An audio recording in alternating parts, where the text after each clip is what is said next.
go. Benetti, black shirt, black shorts. Josh Weiland, the 4-time state champion, three-time freestyle state champion, and 6-time All-American wrestler. J-Dog, he's got that dog in him, he said in the press conference.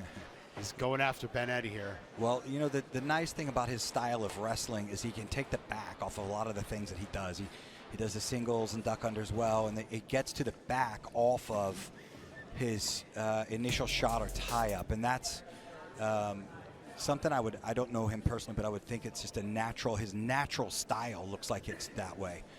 So, and that bodes well for what we do. Now, you can, of course, take someone down with unorthodox stuff. We have jiu-jitsu, so you can use jiu-jitsu to your ability. You don't have to wrestle. It can be something counter in nature, like Kimuras or sitting underneath and using legs to get to the top. But that shot. Yep. Beautiful shot there by J-Dog, Josh Weiland. And you know, at the press conference, he was asked if he's going to be ready for a lot of the unorthodox, you know, leg entanglements and just, you know, submission chains that we know that Benetti can do. And Josh is like, man, I train at the B team. I've seen it all. I know what's up, and I'm not afraid of anything. Benetti, master of the Hindula team. One of the craziest submissions. On his back, Josh got a pass there. Yeah, that left arm was well done there. He blocked the hip and started to hug with the right arm over the other side of the body. Essentially, it turns into a north-south body lock, but it's a really nice way to pass the legs, and he did it very, very well. So, again, set up by that slide by.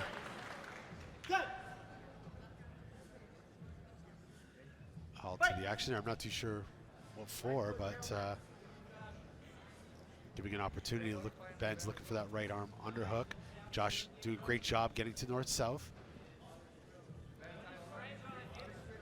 Be interesting to see how Ben uses that flexibility to recover. Yeah, as long as Josh stays around the arms and then puts the head in the stomach, well, there he was able to get enough space to get his legs back in.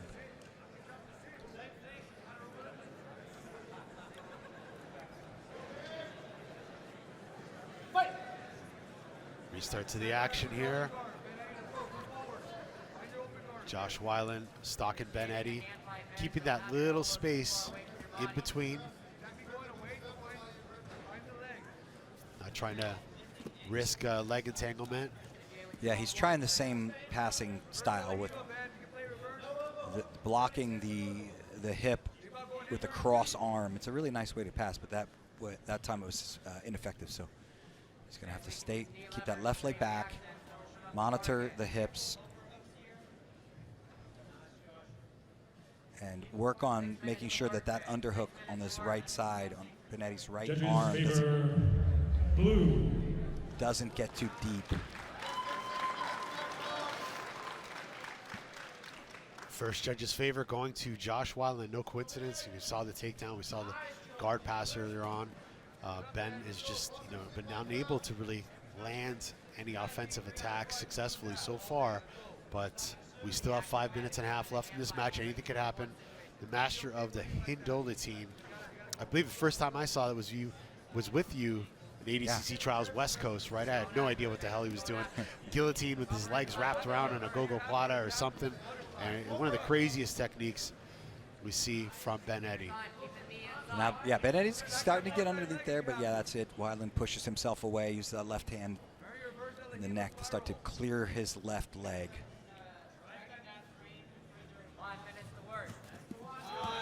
Kicking out again. So, you know, obviously no coincidence, but Josh's passes are always ending in north-south. Yeah. Obviously because he knows Benetti's got that flexibility with the legs and is able to recover guards, similar to what we saw Trinity Pun do earlier in her match, and I think he knows that.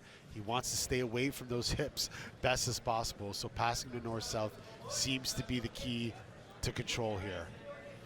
Yeah, he's using that reverse sort of inverted body lock there, the north-south body lock style. His hands are not locked. They might be locked now, but and that does require that. And I should staple that, yeah, staple the arm down with the knee if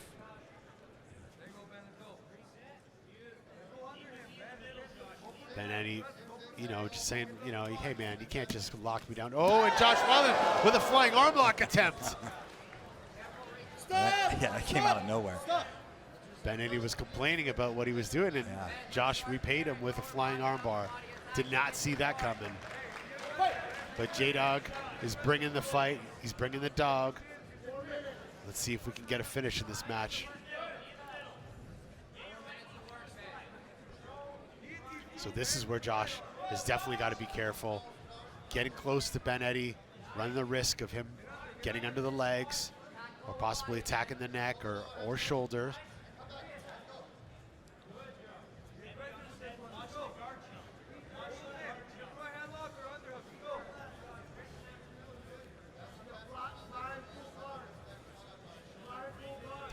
Left. Ben is going to have to find a way to get sticky and to keep him from moving backwards. That's not easy. It's definitely not easy. Yeah, because Josh is like moving laterally left to right. Oh, here it is. Benetti setting it up. Yeah, he can just pull out of that if he just dominates the wrist and ducks his head, but he didn't dominate the wrist at all. Has got him trapped. He's got his legs trapped, Benetti. And now he's mounted the triangle, reverse triangle here. Benetti looking to go get a submission here. This one is tough because you can get Kimura, or Ben should take his left arm and hug this back leg.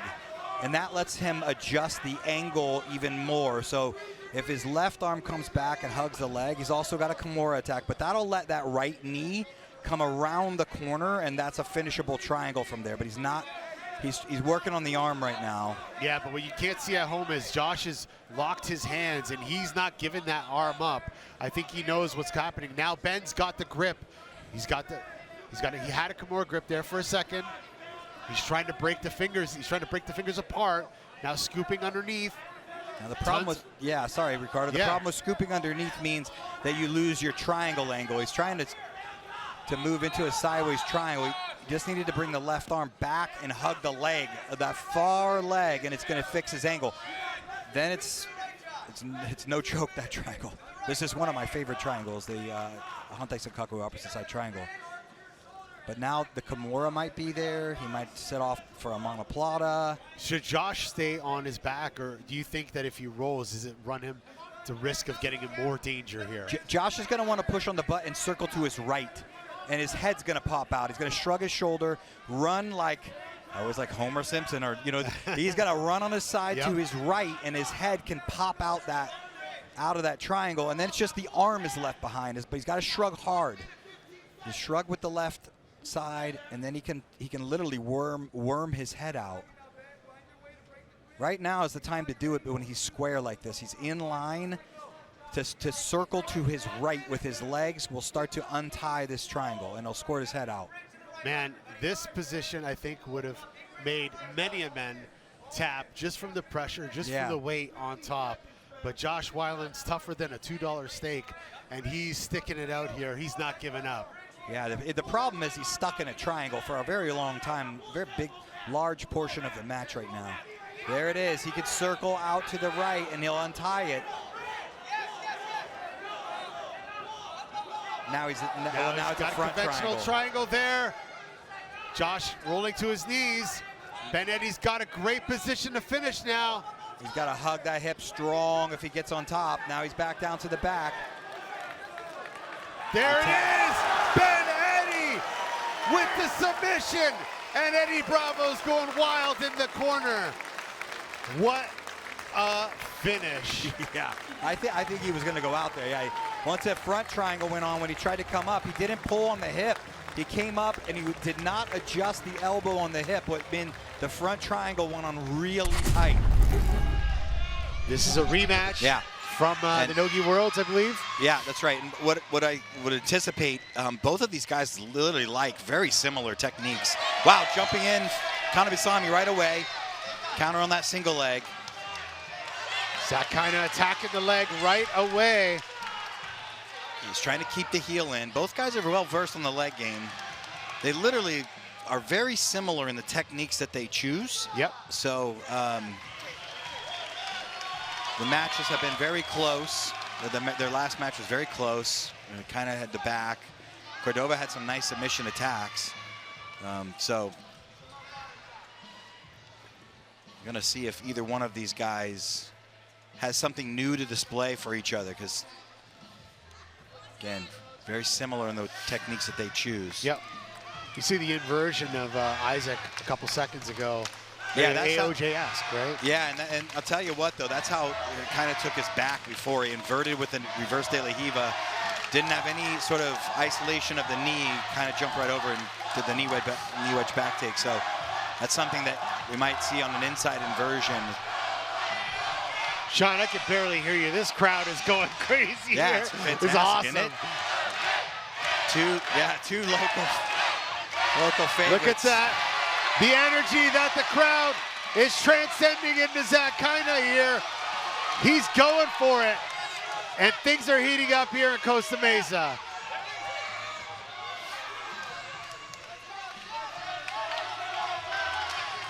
Flying guillotine. Yeah.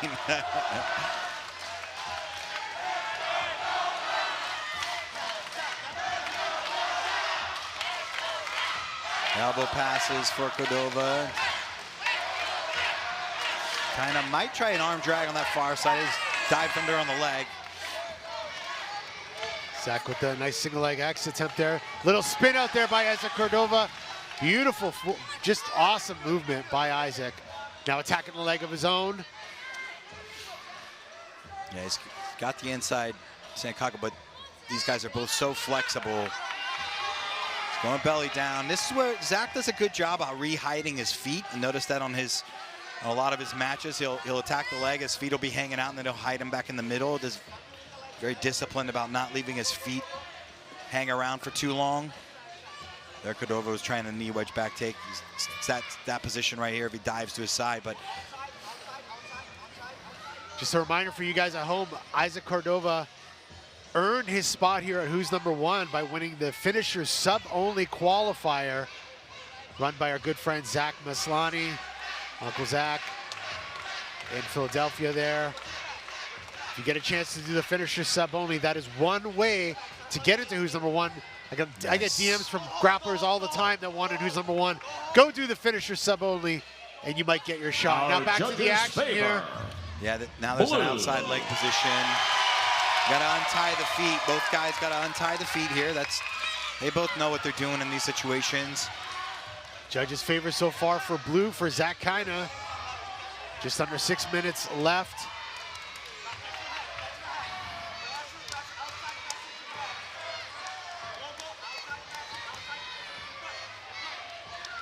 Look at the lateral passing by Zach Kaina. And I always like that strategy, even if it's just nothing more than to wear your training partner down, or the opponent down in this case, is that outside passing, getting your head in the stomach, and going out to north-south repetitively, really, and seeing if your opponent even has a single leg or wants to do that. Because if they don't have a really good single from that position, it can be very tired. They say that Kanabasami again, but just entered in on the other leg. Cordova sprawled to defend and kind of enters on the other leg. See the corner of Zach Kaina, Colabate, and Guy Mendez. And that's what I mean by, you see how Zach's out, watch his outside leg position, he's gonna fix it back into an inside leg position here. Well, now he's just gotta recover. He's getting too stacked up. He's gonna have to get his hips out, recover. But hit that right leg, he'll go from outside, he'll go hide it in the middle, keep his feet relatively safe from counterfoot locks. See how it's all dangling on the outside? Watch, you'll find it back to the middle. He's pretty disciplined in that way. Zach now got a little bite on the ankle. Isaac looking like he's trying to attack as well. Almost looked like he was going for the back. Now Zach, heel hook attempt. Cordova nearly has his own. There, now Cordova's on in on a leg. Well, momentarily he was. Zach in on the heel once again. A little too much slippage.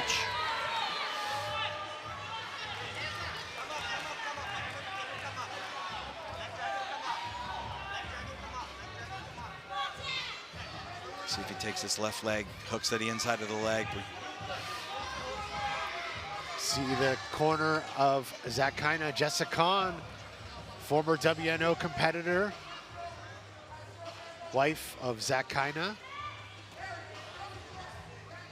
Looking for her return to the WNO mats one day. Zach now belly down, attacking that ankle. Isaac trying to use that opportunity to get to the back. Yeah, there's that knee wedge back take. Now, Kaina's actually leaving that right leg out around a little bit too much. And then that 50-50 scenario.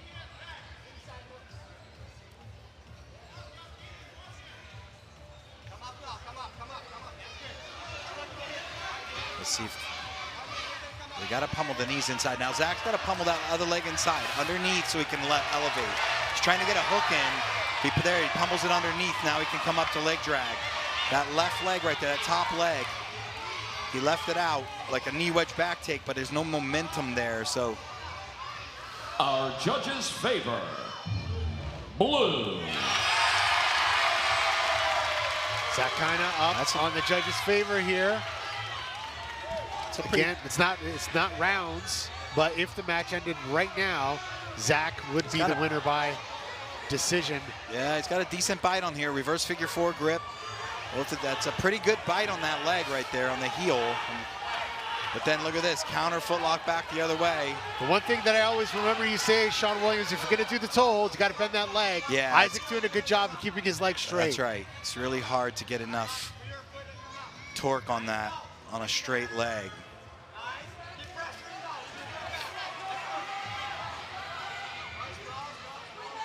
Now actually they ended in this position on the last one where Zach was able to capitalize right in this very same position. Cordova held that outside leg position too long and locked the head and arm. And this is a good strategy in the final 2 minutes.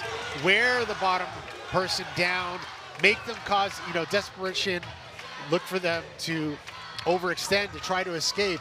And that's when you can potentially capitalize. Yeah, he should be able to pass. He passes, and potentially now this near side underhook, he might even be able to mount right now. He let it go. He's let that go.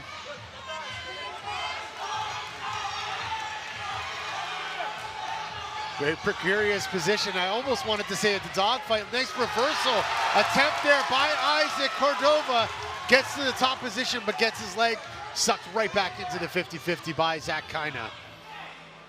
Yeah, Cordova used that outside hook on that leg to come up around the waist. Just under a minute left. Cordova trying to ride this out here to defend the heel hook attempt by Zach Kaina. Yeah, these two guys are very, very equally matched. They just very close contest. Their match, previous match looked very similar to this. Let's see if he can get that heel off the floor by rotating underneath. Can Zach Kaina?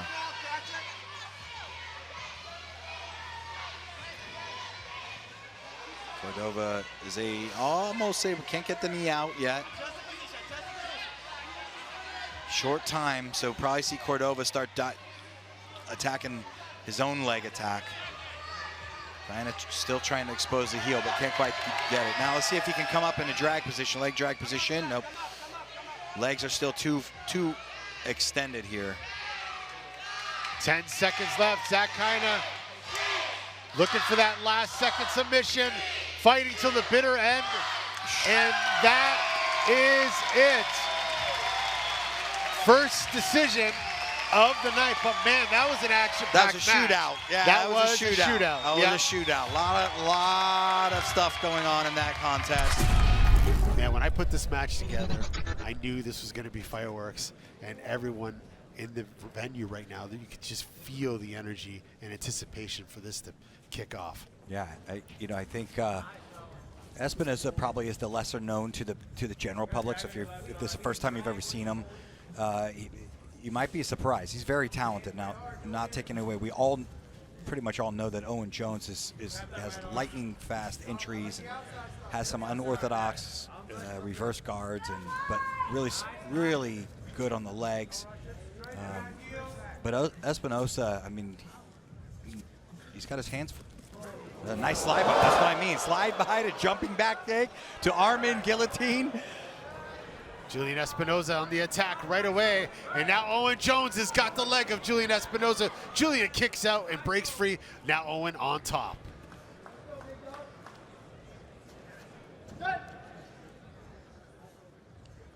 They've taken a little hit to the eyes there.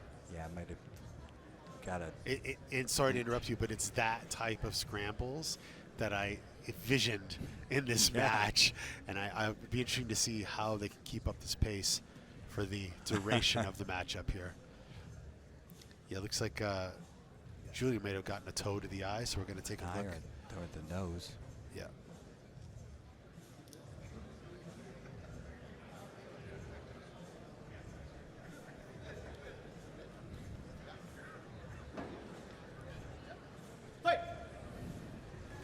There we go. Action resumes. Owen Jones on top. Julian Espinosa. Look at Owen Jones attacking the ankle right away. Espinosa with the counter attack. Yeah, he's equal. He's very good on the legs too, as Espinosa. So Owen Jones dove on the foot. Owen Jones, one of the breakthrough grapplers of 2024, had an amazing performance at ADCC, bypassing the guard there. Just look at the movement, just nonstop. Look at that back take attempt there by Owen Jones. Now Julian reverses, gets to top position. Yeah, Espinosa caught him on the way over. Watch that arm now on that side. Yeah, he caught his hip on the way over, so he tried to jump over and he caught the leg. Just high-level defense right there. Espinosa needs to keep his hands on the insides as he stands up. Now overhooks are not good. Owen's very flexible, has a very nice arm lock.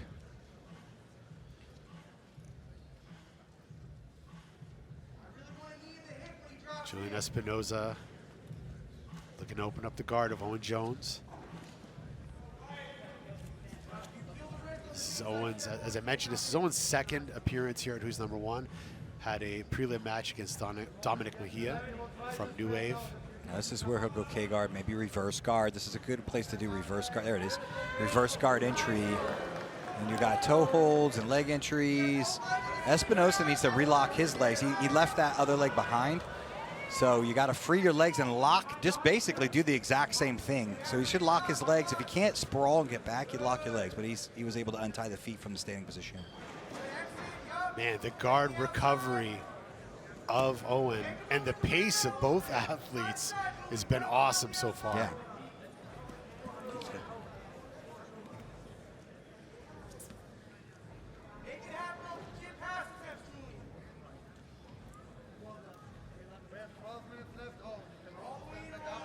Espinosa on top, trying to put the pressure on top of Owen Jones. Owen Jones doing a great job this far.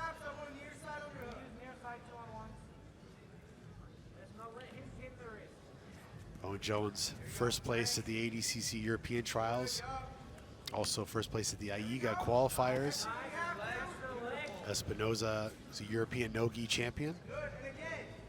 First place of the finishers Money in the Bank in 2023. Yeah, he was second in no-gi pans, I believe. And he had a wonderful match with Cole Bate in the finals. Absolutely. It was a very, very close contest.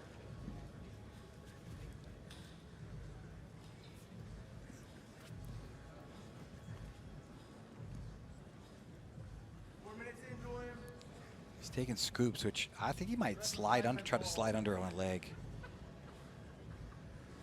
But he's got to pummel the left leg underneath there, does Espinosa.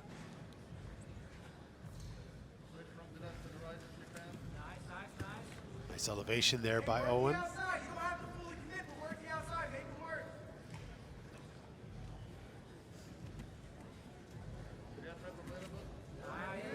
He left this leg. That right leg could have pummeled behind. We got a little bit of a bear trap now. Owen's got a nice little bite there. Yeah.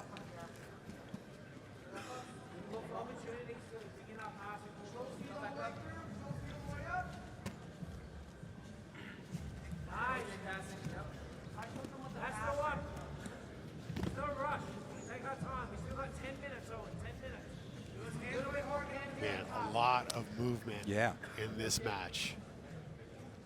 Owen's got to be careful here. We saw that takedown by Espinoza earlier.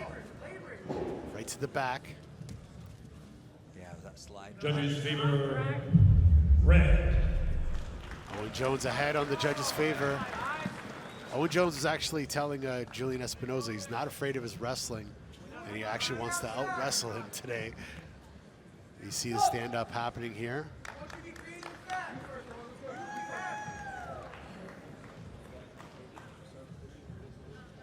Fight!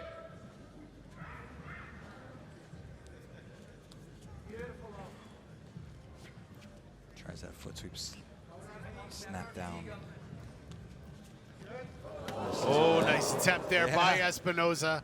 Yes, but he used that to get on top. So it was a scissor leg. It was a kanebusami, but Owen tried to sprawl or roll out of it, and they ended up where Espinoza was able to come to the top with that.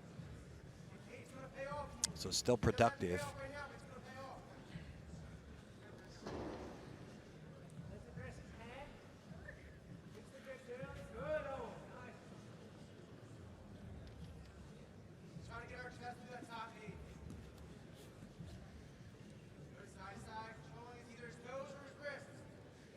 Left. 8:41 left in this match. Espinoza now trying to look to pass the guard of Owen Jones.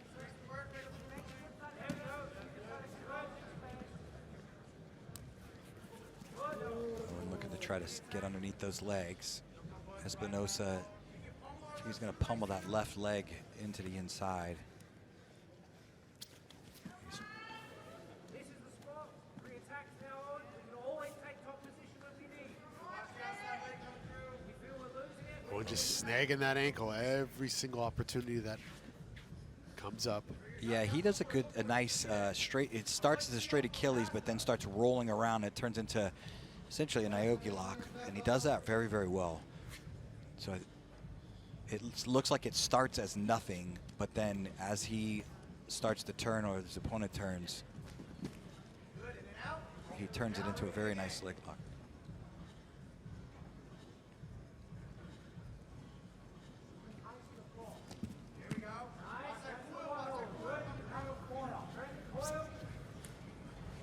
Nice pass attempt by Espinoza, getting sucked right into the guard of Owen. Now Owen looking for reversal and grabs the ankle once again. Espinoza still able to exit the legs well.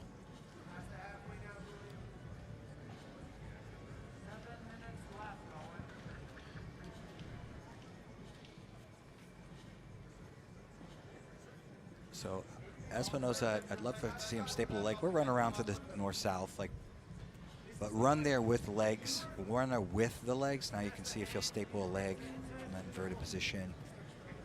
Yeah, Sean, that's what I was going to ask you. When you know that somebody like Owen on the bottom is just, grabbing your foot every time you're trying to enter, what kind of strategy do you think Julian should be looking for here? Should it be to look for the back? If so, how can he get there? Yeah. I mean, always putting Owen flat, and then you can dominate as low as the ankles, just to run north-south, run your legs around. It's very hard to grab the legs when you're running around with your head low, buried in the stomach. And you just run around, like we had mentioned earlier, you use it as a tactic to wear, or strategy, to wear your opponent down. But Espinosa's too low there. That's why he got in on the leg, did Owen. He needs to be high with the head down, but the hips away. Leg drag coming, but to see if Espinoza should have thrown that right leg over the top. Now we're in a pretty deep leg situation for both. Oh, they both exit.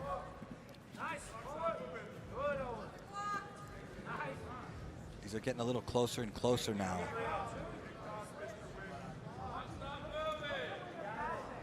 And those could add up as well, Ricardo, as if Espinoza starts to get tired and his rolls, his spins start to get, as they start to get slower and slower, the bites on the feet are going to get tighter and tighter.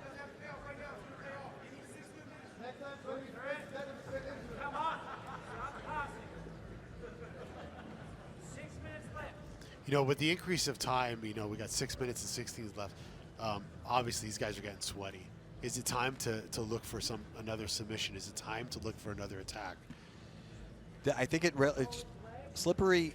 It's okay as long as if your opponent is tired. If they get tired, then it's even hard to slide out when you're tired. If it's a lot of movement. Now, Owen's turning up the heat a little bit. But yeah, if he feels, one of them feels the other one fade, then leg attacks still become a very, very viable option. It's when people are fresh and slippery that becomes very difficult. He's still thinking about the Kanebusami, but it's a high energy move. And you can expose yourself on that. If you slip out of it and the person can end up in a leg drag position or.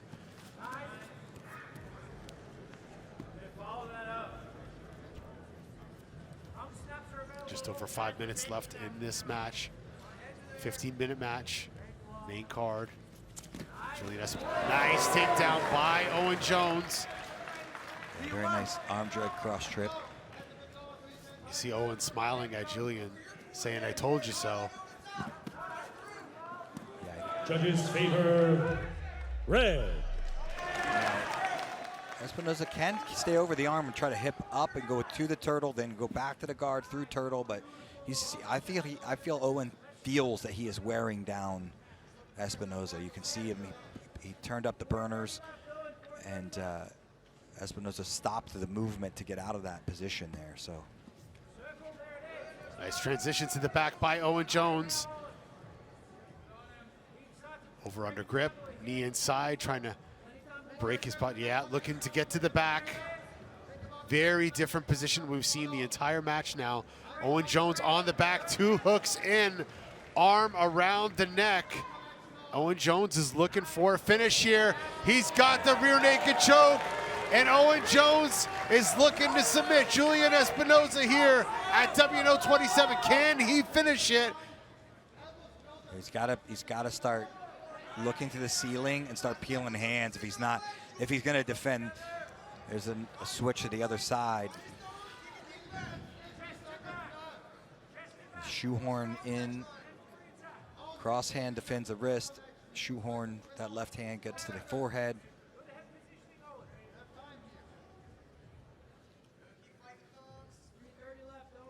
Three minutes and 30 seconds left, Shaw Williams. Owen Jones has got a lot of time to finish here. What should he be doing to finalize this match here? Like, what, he's got the body lock, he's got the over-under, he keeps digging for the rear naked. Is it his to win, or what? Is there something that you think he should be doing here to really seal the deal? Yeah, he's trying to get under the chin, and Espinoza's doing a good job of burying his head. He could just keep hand fighting. Espinoza's really not attempting any sort of escape, he's just defending.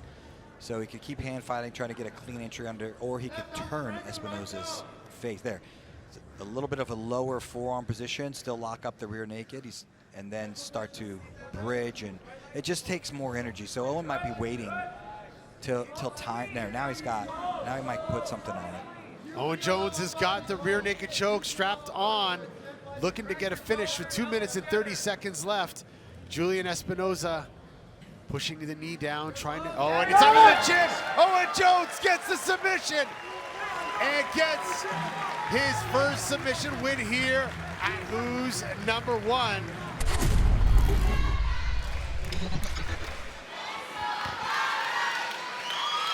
And here we go. Rafaela Geddes, one of the most aggressive female grapplers we've seen here at WNO and just in general in the sport of grappling, against a very game Paige Yvette pulling guard right away. Yeah, I don't know that that's a bad strategy really, or tactic. It's, man, Rafael just jumps right across. Very, very powerful.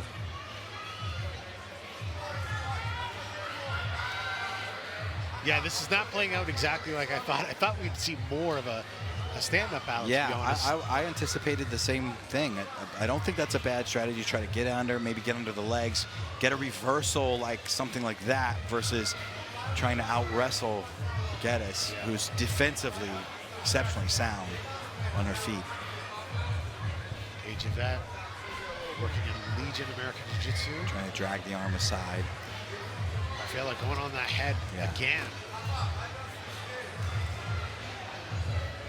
It's a great way to pass the guard, is the rolling guillotines, the rolling front head arms. Little foot stomp there. May have a Might have clashed heads a little bit or something. yeah, I'm not too Or sure. knee or foot, I don't know, I didn't see.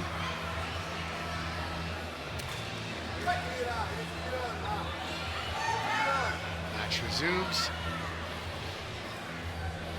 So interesting style here. Paige going for that half guard, looking to get the hip. Nice was reversal by Paige again. Yeah, that was a beautiful reversal from the half guard there, sort of coyote guard, Lucas Slick style.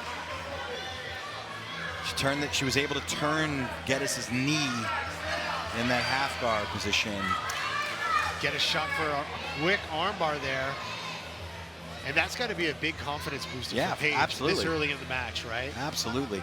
And Geddes can't leave her foot just hanging there either. That's not a good position for the foot. Yvette could get moved towards her right. And she's thought about dropping in for a heel hook, but Geddes all over that. I think this is exactly where Paige Yvette wants to Yeah. be. We don't see the guard of Rafaela tremendously in no-gi grappling, right? Traditionally, we see her a lot fighting from the top position. But Yeah. we do know she has some really good submissions from the guard. And Paige now, relentless, trying to attack, trying to pressure Rafaela. Yeah, that tactic worked out well. The strategy of sitting down and getting to the top. Slides the knee pass yeah, there. she get it all the way to north-south. Such a good way to start opening up passing. Geddes could get up now. If Paige isn't careful with that foot, she's gonna get up. She drags the leg to the side. Whoa, big step over, but Nice little series of movements there. yeah. It was a good step over, but Geddes was able to keep, now look at that, you gotta watch that arm on that far side, but Geddes was able to keep both arms inside. Otherwise, she could have potentially been in a triangle there. But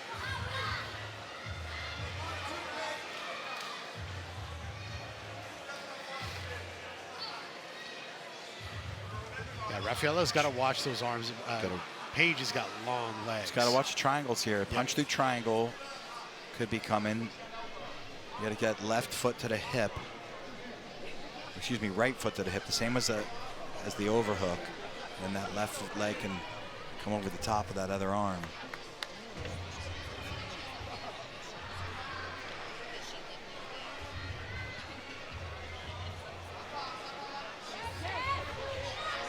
Paige is opening up, really trying to open up the closed guard and attack from the bottom position. Not letting Rafaela just settle inside.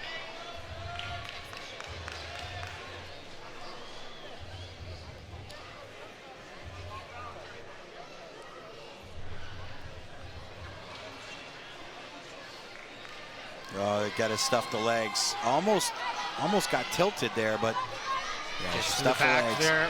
Got to keep the right leg hidden. See how she's keeping the right leg hidden. But now she's got a long way to go with the head position. Got to move her head out in the front. There, that's where she needs her head. Now it's going to be too much pressure here for Yvette.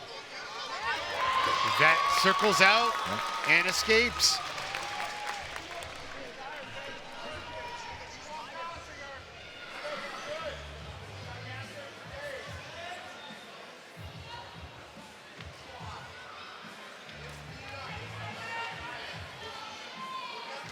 Our judges favor blue. Paige Yvette ahead in the judges' favor so far. Yeah. Well, she's letting get. Oh, triangle maybe coming, but she's starting to let Geddes in a little bit more.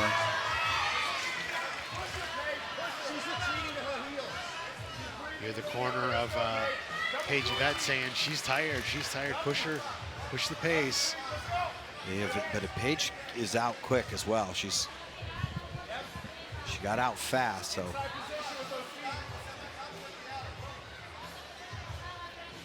Using those long legs, trying to make a connection is Paige Yvette. This little off-balance attempt there, but Rafaela counters.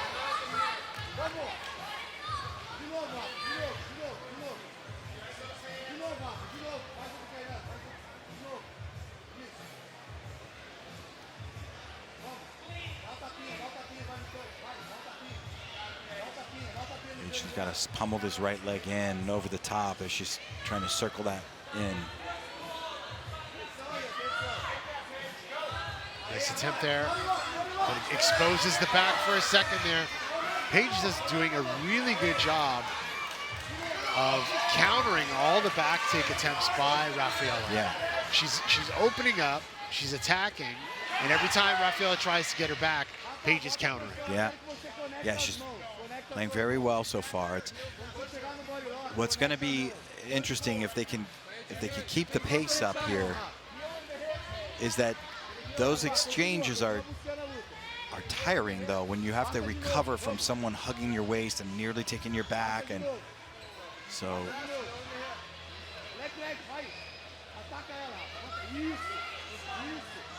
ooh, that's actually, she's on a foot there. She dropped on a leg, which a little bit not really very typical of Geddes' game, but he's able to come up with the guillotine. See if she can sweep with that. If Paige ends up in a good position here, that's on tight. Oh, that's here on, we that's go. on, that's Geddes has the choke. She's got her arm locked, but it looks like Paige is almost escaping there. Yeah, going to switch back to a guillotine. If very tight choke attempt there by Rafaela, but Paige escapes again.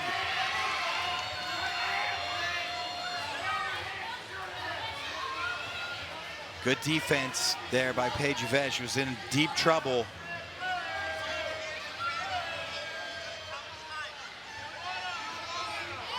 Trying to roll out and exposes the back. Rafaela falls off almost to the side. Yeah, she's going to get loose here, I think. Yep. Paige sucks that leg right back up. Yeah, Geddes got too far, too high on the back with no real control.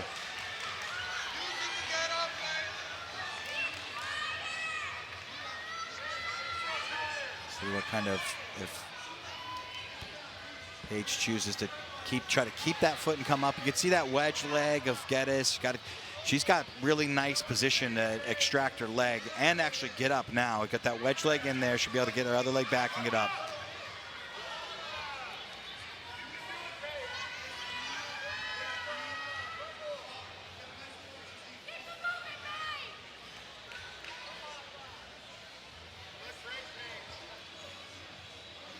Chris Cyborg in the house here, coaching her training partner, Rafaela Geddes.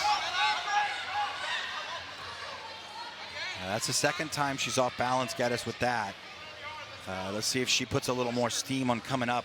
But that's the second time that's off balance. Again, I'm trying there, that Estima lock right there.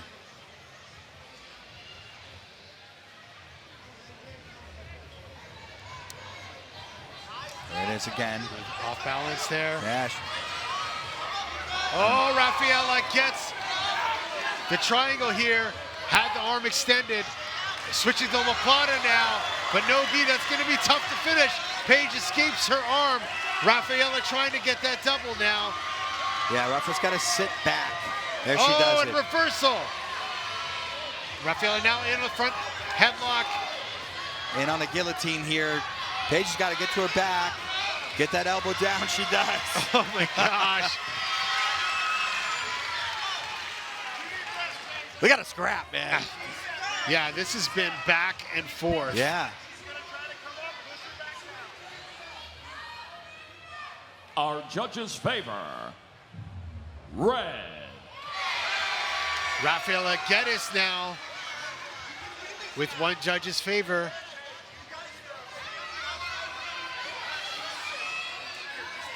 I think that triangle and omoplata was, enough for the judges to favor her so far. And again, these are not rounds. This just means that right now, there you see Chris Cyborg in the crowd, coaching her training partner, here for support of her training partner, Rafaela Geddes.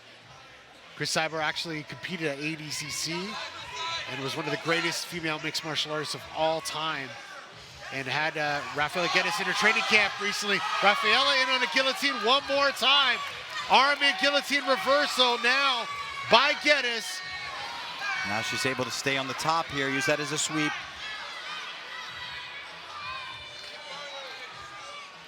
She's using that arm in as a reversal. It's a beautiful one as well. It's a great guard pass, great reversal. Like, let's see if she can switch it. If she breaks.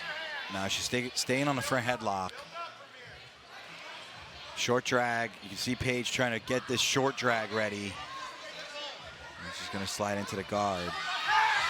And Paige gets to the top now of Geddes.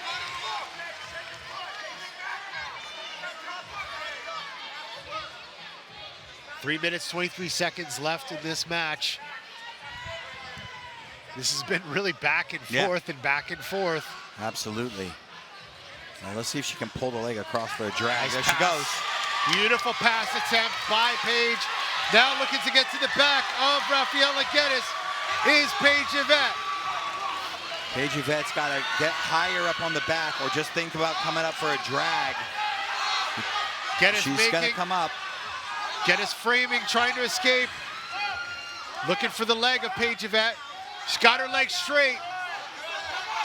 And Paige escapes one more time. Yeah. Now Geddes is up, back on the arm, on the head, I mean.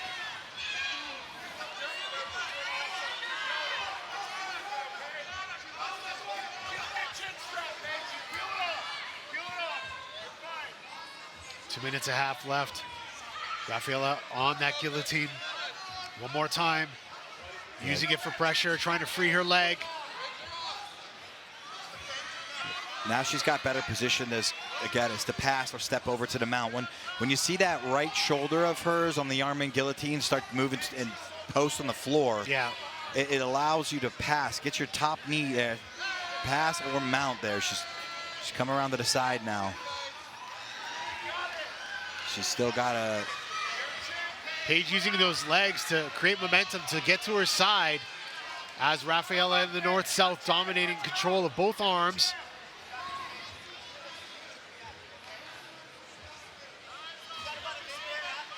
Paige Yvette for the fight of her life, and the current ADCC champ is dominating in this final portion of the match. Looking for the guillotine one more time. Yeah.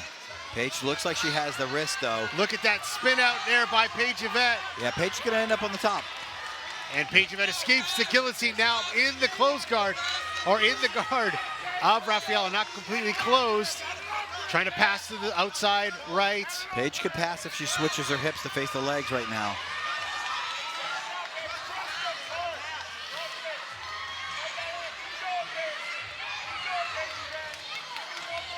You talk about war of attrition. This is one of them. Yeah. This has just been a battle from start to almost finish. Back and forth, back and forth. This has really been back and forth. Paige now on top, trying to possibly attack the far. Geddes left that underhook open. Like, she put that right arm over the back, and now Paige took advantage of that deep underhook. She could put the right foot in, and you might see a pass here in the last 20 seconds. She puts that right hook in and glues her head to the far side of the floor there. They call this a pin pass. You pin the shoulder. It's so strong. But Paige needs to move her head up to the floor now. And just believe that if she puts the right hook in, she's going to pass. It's a very, very powerful position. She's just going to pin her and let the time's going to run out. And that is it. Time has expired in this war in the female heavyweight division.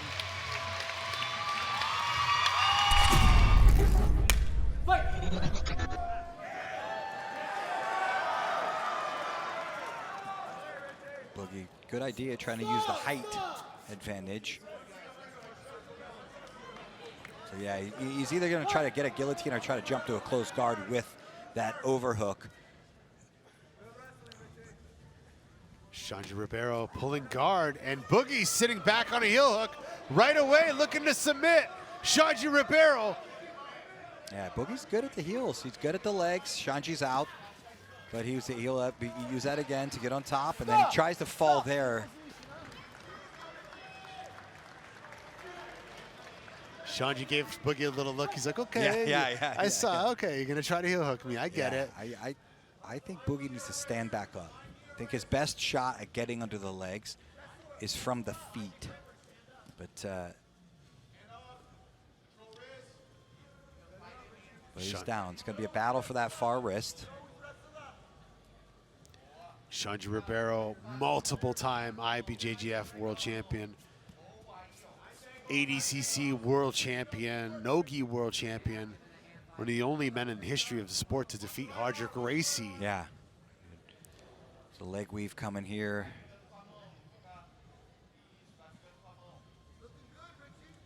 So you got to watch the omoplatas as well. Richie will throw those things if your arm gets around the hip. Right now, Shanji's in a leg weave position, so he's got the legs weaved. It's a very good technique versus the knee shield. You see that right hand there on the quad of Boogeyman. So it'll let him run around. Like no-gi, it's a little hard to hug the head. You can hug the head, but you also can put the left leg over, left hand over the head and just simply run to the turtle.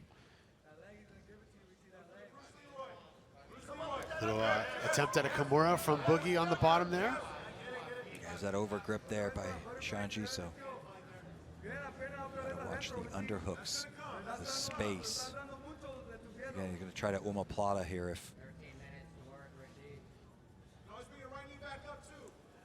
Boogie was super excited to get this match, honored to have this match here in Austin, and just telling me yesterday it's been nothing but love. Once this match got announced, it went wild on the FloGrappling social media channels. So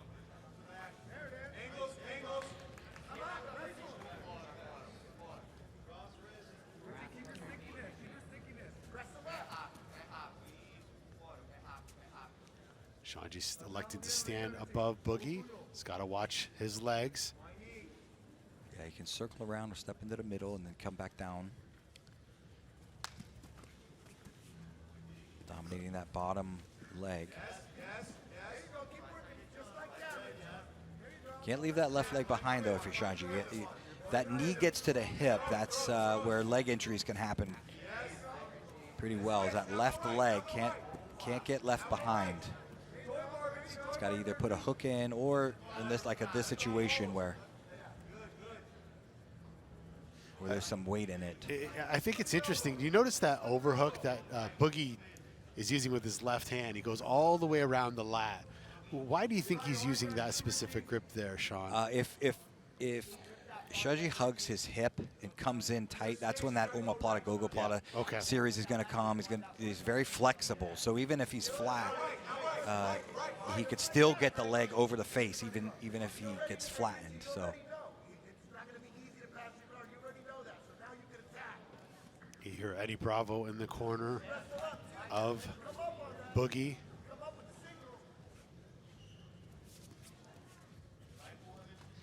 And this is the first time Shanji's competed no-gi maybe since 2019, 2017. There's that left leg.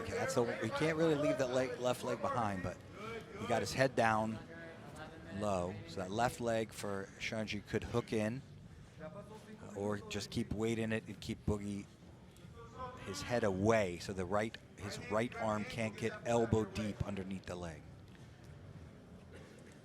Push it out, push it out. Take the hook out. Take that hook out. Watch the crossface. Take that hook out, Sean. You get elevated, get under the leg. So there's the left leg could hook in for Shanji.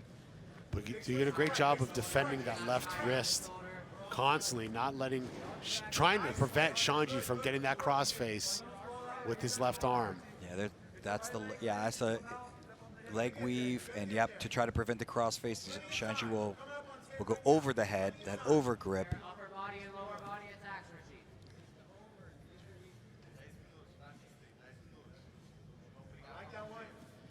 Less than 10 minutes to go.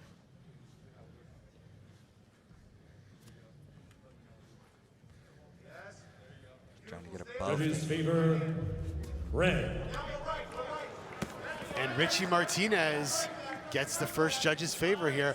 Shanji looking fired up from here in that judge's favor, trying to get the double understack pass, and now smashing the guard of Boogie Martinez as Eddie Bravo looks on in the corner. Shanji changing the direction. That got him fired up, Sean Williams. Yeah, he's looking for that pass now. This is tight. If he keeps his hands locked, flares up his left elbow, his leg will creep out. He'll be able to mount right away as well if he wants. He's not going to mount yet. Looks like he's going to go after a Kimura on that far arm.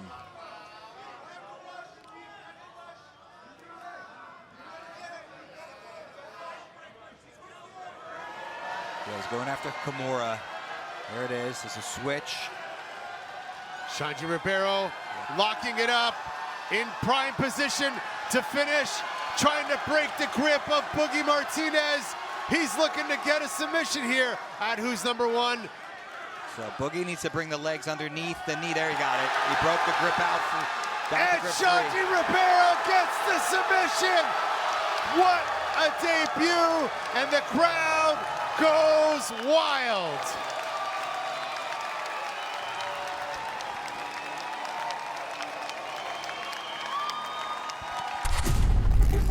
This is the match that everyone's been waiting for since last August. Nicky Rod, black and orange rash guard short combination.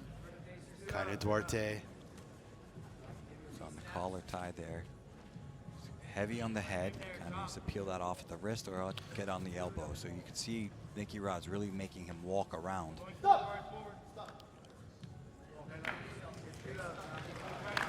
Kaina Duarte training at Atos Jiu-Jitsu.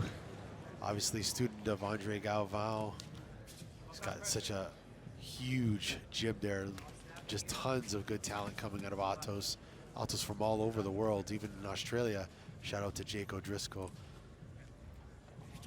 So I think what Kanon really needs to watch out for here is if Nicky Rod can get around behind him from the standing position.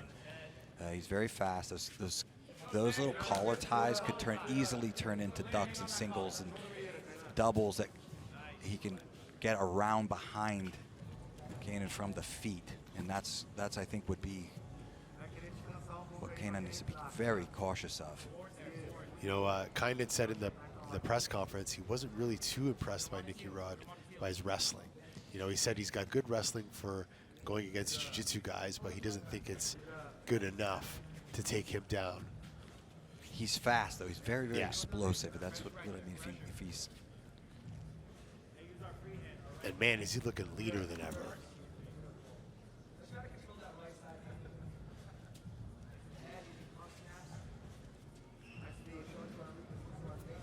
But like we mentioned before, Kanon has a very good arm and guillotine. Yeah. So...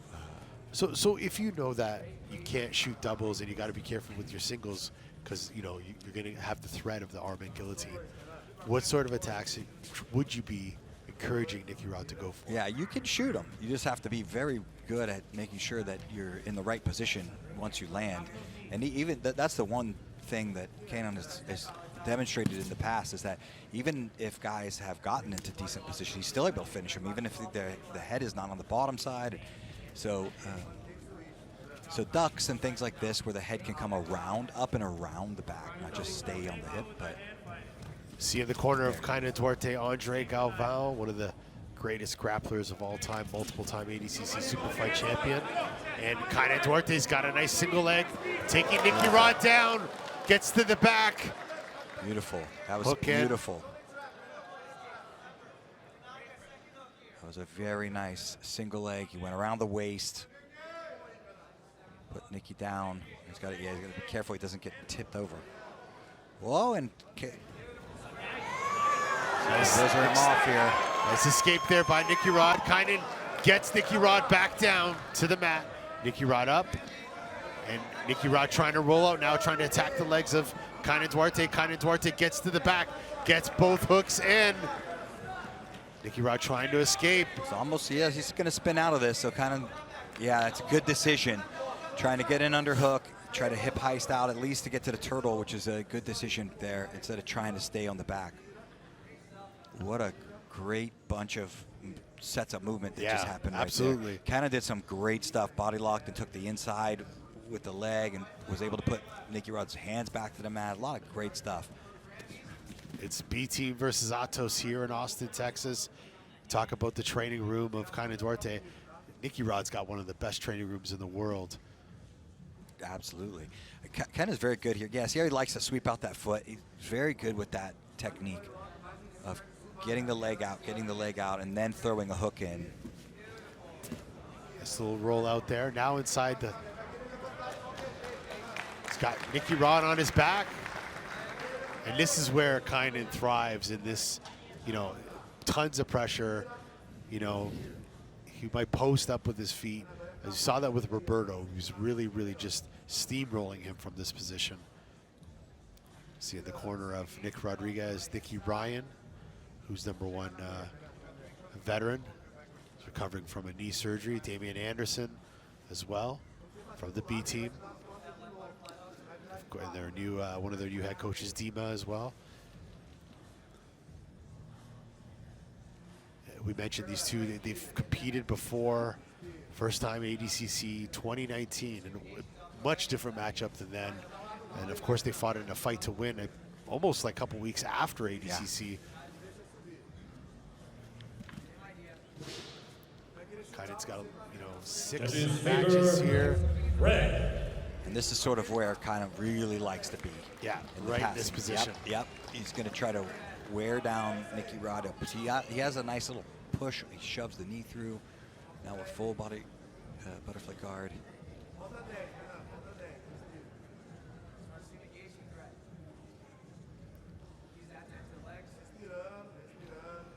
Kynan Duarte 4-2 at Who's #1. Wins recently a big win over Roberto Jimenez. Has a big win over Rodolfo Vieira, Kyle Bain, Giancarlo Bodoni. Nicky Rod, you know, big win over Yuri Samoas back in the day. He's competed a lot at Who's #1 against some big guys too. Victor Hugo would be one of them. Yeah, this is a good pass there. That's a good move if Nicky Rod can get free. And he does. Almost smashing into our table here, Sean Williams. Would not surprise me, buddy.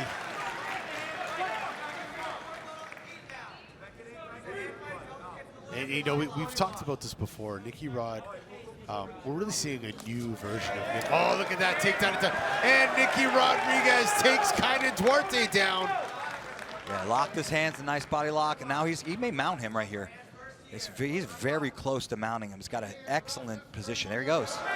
Kynan's got to get his arms underneath the waist here. He's got a bad position with his arms. He needs to get that left arm under the waist.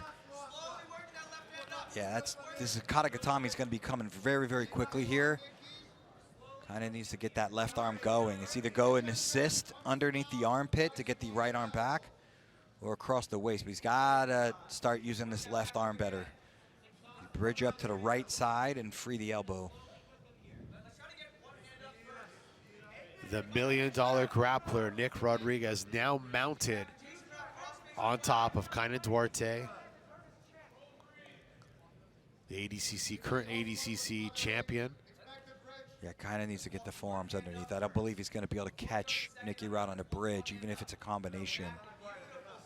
And it's going to risk Katagatami. Yep, it's coming. So Kynan's left arm isn't behaving well. Needs to get under the waist and go get either underneath the far armpit to help him wedge out his right arm with the bridge to the right corner, or through the waist as a frame. But that left arm above the shoulder says to me that Kynan's a little tired, and that pressure is really bothering him.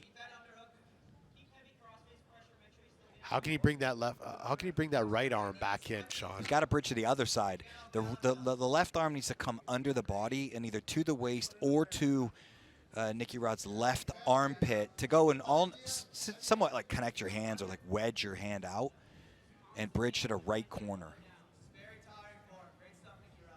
Yeah, he's just not operating. His left hand is not operating well right now. So he's going to get stuck in here.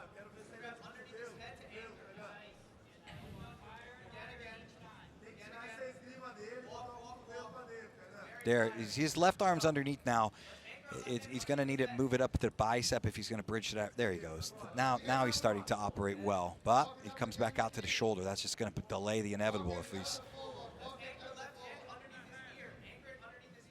Now it's really not good holding onto the arms.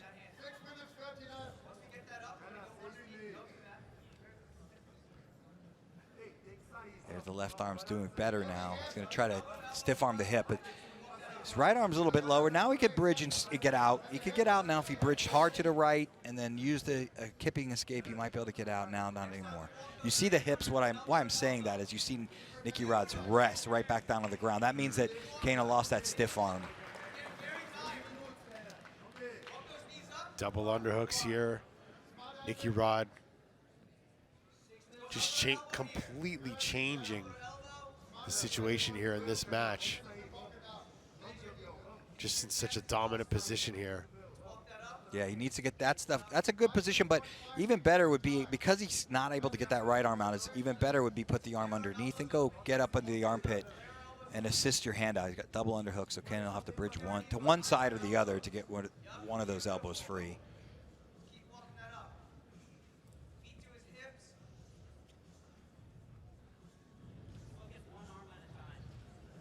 Just over 5 minutes left in this matchup. Nicky Rod, fully mounted, dominating from the top. Yeah, that's bothering him, the smother there. It's better with the left arm now. They're starting to get better now. Again, but he's got the position. Blue. So, Cannon, once he gets his position, he's gonna have to go. He can't, just sitting here. He can't just sit there and wait, because then Nicky Rod just digs the underhooks again.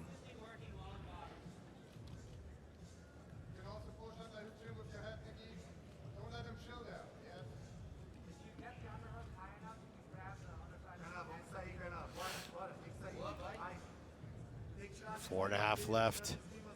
Kind of Dorte's got to do something to escape this position. Shoulders looking good there, or it was for Nicky Rod.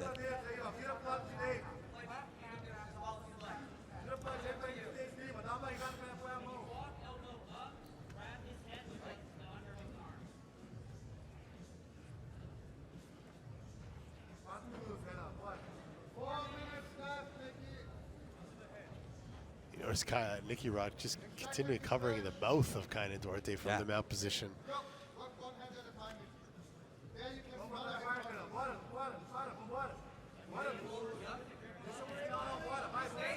Rod trying to get that arm up over the head. Yeah, there it is again. Yeah, he's trying to smother Kanan. And I'll tell you what, Kanan, if he turns enough that way, he will give the Katagatami, so he's got to be careful.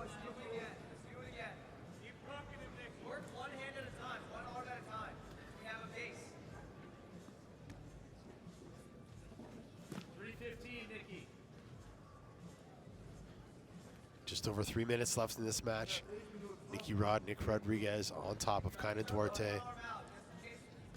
Yeah, now he's got his arms down, and with his overhooks, they were a better position.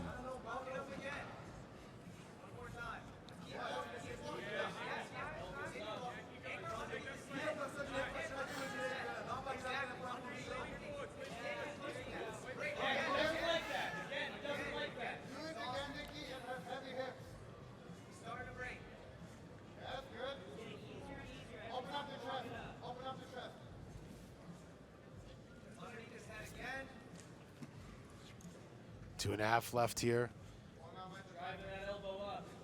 How frustrating it must be to be stuck in this position here for this amount of time. Yeah, I'm assuming at some point Kanan's going to have to he's going to go hard, but Yeah, he's waiting, I think, a little too long to get. There's the Katagatami. See that? I mean, if he bridges towards the face, that's going to be Katagatami. I think he realized that, tried to get and got the arm back over.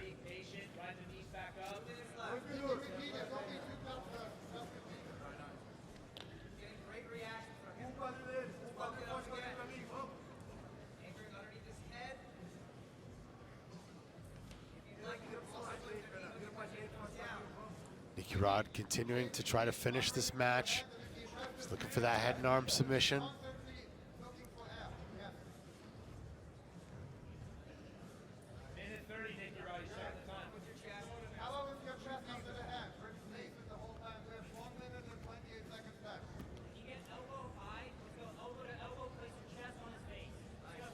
Nick Rodriguez, you mentioned, CGI champion. Broke up performance in the 2019 ADCC West Coast Trials. Eventually went on to get 2 silvers at ADCC 2019 and 2022.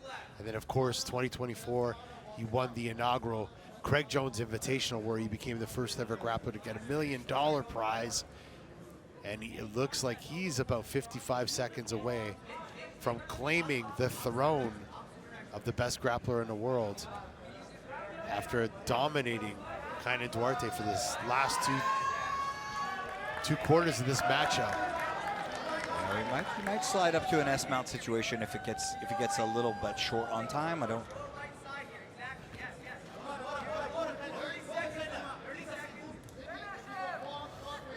But really, I mean, Nicky's done what he essentially should be doing. I mean, he's just working on Katagatami. And Kenon's not able to get out, so he could do this literally for all day if he had the time. Final 10 seconds. Smother coming. He's trying to smother him. He's trying to get the smother choke here. Will he submit Kaynan Duarte? And that is it. Nick Rodriguez from the B team just defeated Kaynan Duarte. Here we go. Ryan Aitken versus Roberto Jimenez. Jimenez needs to get off to the side, I think, and then, of course, watch any sort of flying kind of Basamis when he gets someone to the side, if he can do that. This is Aitken's good side, so he likes that. He favors, should say, both sides are good, but he favors that right hip more so than the left side, so you'll see most likely him trying to lean towards that side. His elevation and butterfly is absolutely excellent. Great leg attacks. Yeah, he does have it. Take some positional risks hunting for the leg sometimes. You watch previous matches, but you know, who's number one? It's all about the submission, so it doesn't have to worry about giving up any points.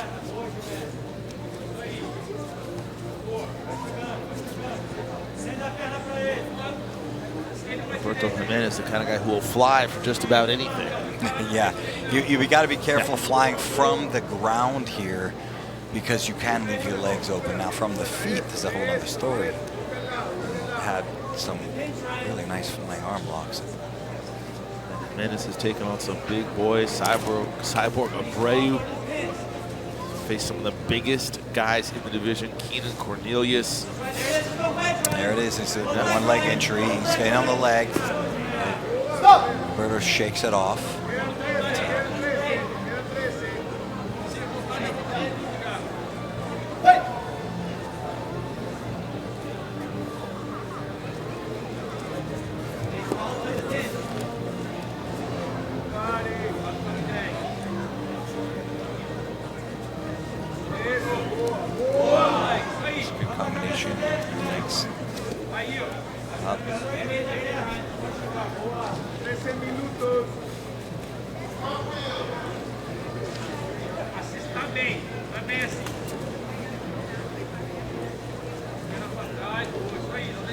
As Roberto enters, if he's going to go to either side, he's going to have to just watch that far leg. So if he's one knee in the middle, like a knee cut, the other opposite leg, He's got to be careful if the butterfly hook is in.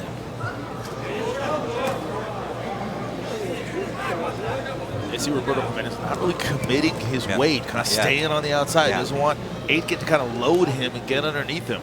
That's where he's so dangerous.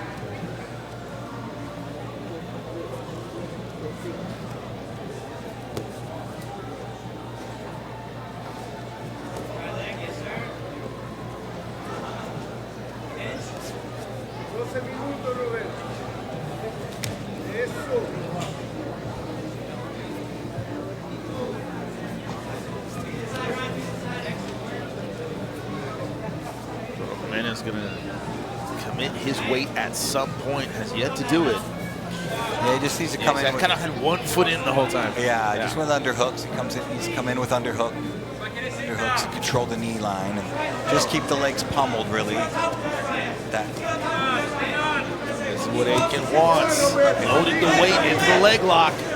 Clear the legs, step backwards, clear the knee line. There he's cleared the knees. So it should be good. This is so dangerous. Yes, it is. Amazing back takes. Both fighters showing their offensive talent. Aitken looking for the leg lock, and Jimenez almost stepping through and taking the back.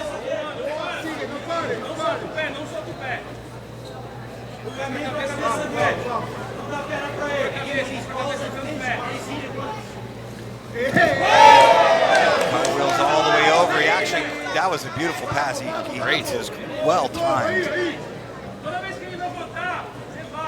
Got completely behind them, so it was well timed. So.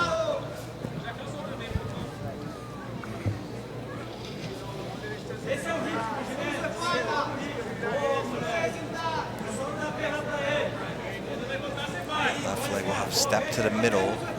Roberto. And now should stay committing his pressure. Should stay in and put his knee on the ground. His right knee on the floor.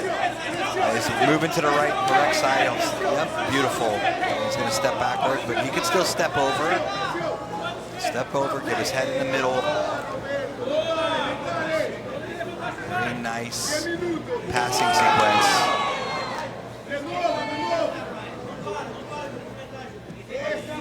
Jones will dive into the deep end of the pool. Committing his weight to the pass. Almost got it. Unreal. What a great back take from Roberto Jimenez.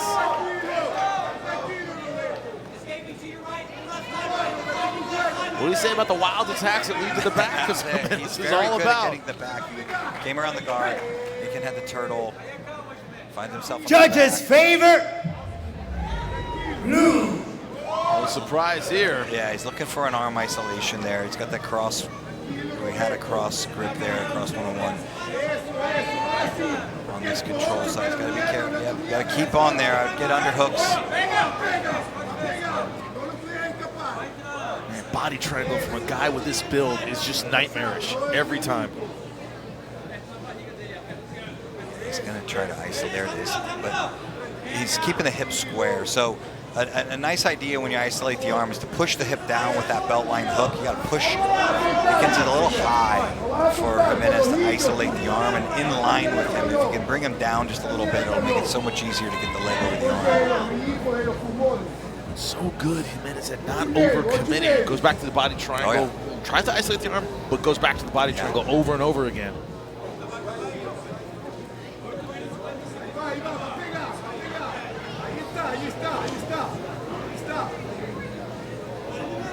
See if he takes. Trying a little smother.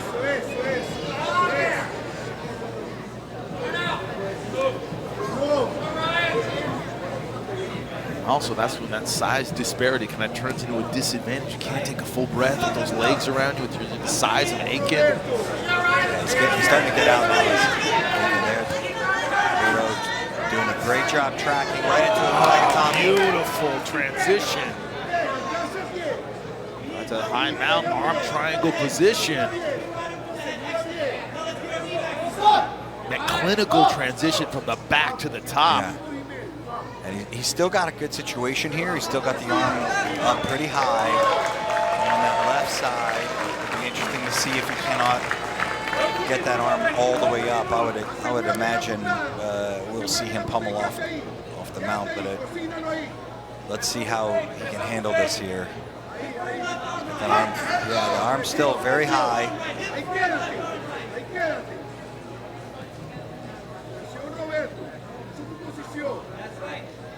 See if he can pass the arm across the face. And brutal grip, walking his body up, isolating the right arm of Ryan Aitken. He's going to try to smother him, I think. Now he can get his chin past the elbow. There's the leg attacks that come from the mount. Good job by Aitken. Yeah. You see the deep breath also from Ryan Aitken. So fatiguing being in those positions defensively. Yeah, and then it's putting allows a lot of pressure. Passing.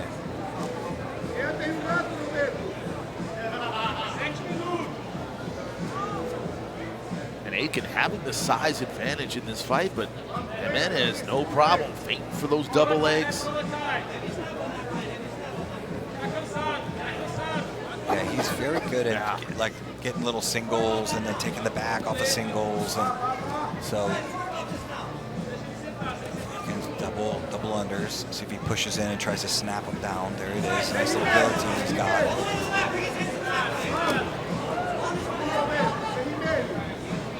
But Jimenez just got so comfortable in these weird unorthodox transitions. Yeah. It's like he lives in that space.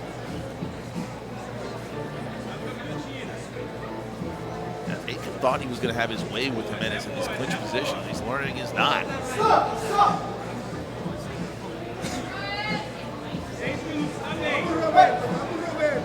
Now Aitken in the position of kind of having to make up some ground in this match.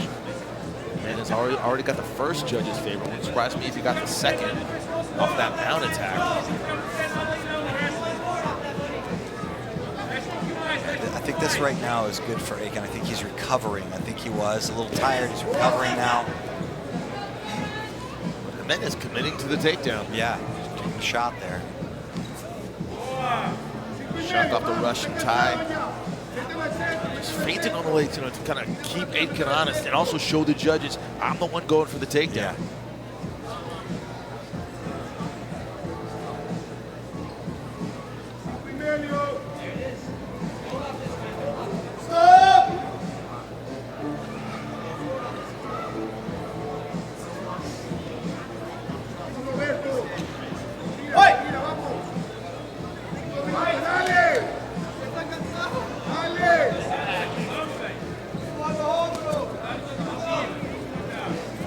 Hook on both sides now. Uses it to pull guard. Yeah. Jimenez already pummeled that left leg in. That was a nice pummel. Beautiful pummel. He should put his head over the head and start knee cutting out. He did a good job of pummeling in right away. His leg into good position off that butterfly guard. Judges favor blue. No surprise, Roberto Jimenez right now controlling this match in the eyes of the judges. Look at the pressure. Another back transition. Yeah, he's got the back again. Beautiful job from Roberto Jimenez.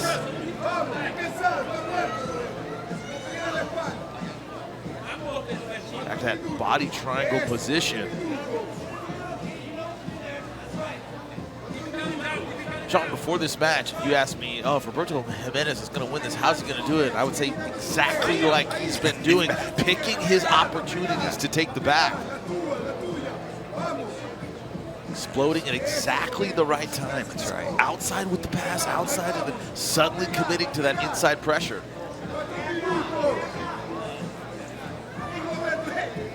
So far, he's kept Ryan Aitken guessing the whole time.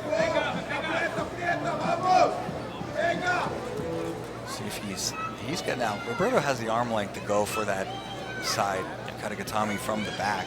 Sometimes, or it's like an arm in rear naked. There's two. You can do on either side.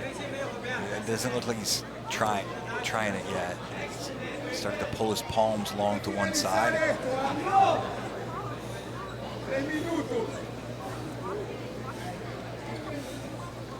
But also those nightmarish legs around the body of Ryan Aitken.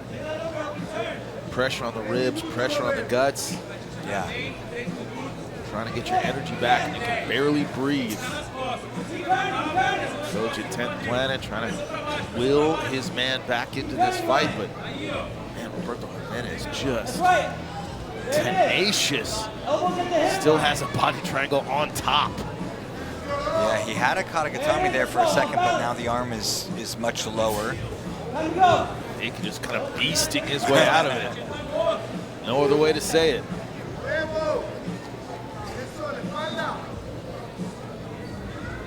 It's a bigger guy. He can control back mount for a while. Mount is hard to keep.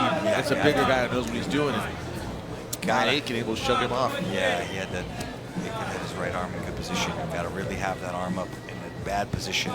Once he commits his weight, the pass is there. Wow. Masterful performance so far from Roberto Jimenez. Yeah.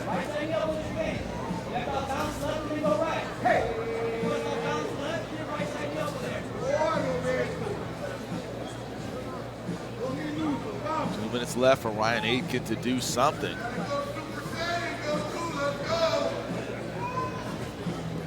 Roberto Jimenez so far a master's class in applying pressure. Yeah, he's starting to isolate it. I'm trying to think about what he's looking to go on an arm, a Kimura, maybe a north-side guillotine, but he can use the right knee to staple the bicep on that side. We may see him start to do that. There we go. Just like that. Yeah, and you called it, Sean. Then you're going for Kimuras or triangles, but I'm thinking he might be a little more reluctant just because of the leg lock danger. That he's not going to want to create much separation. That's why he's using these knees. You know, the throat sucks as well. Yeah.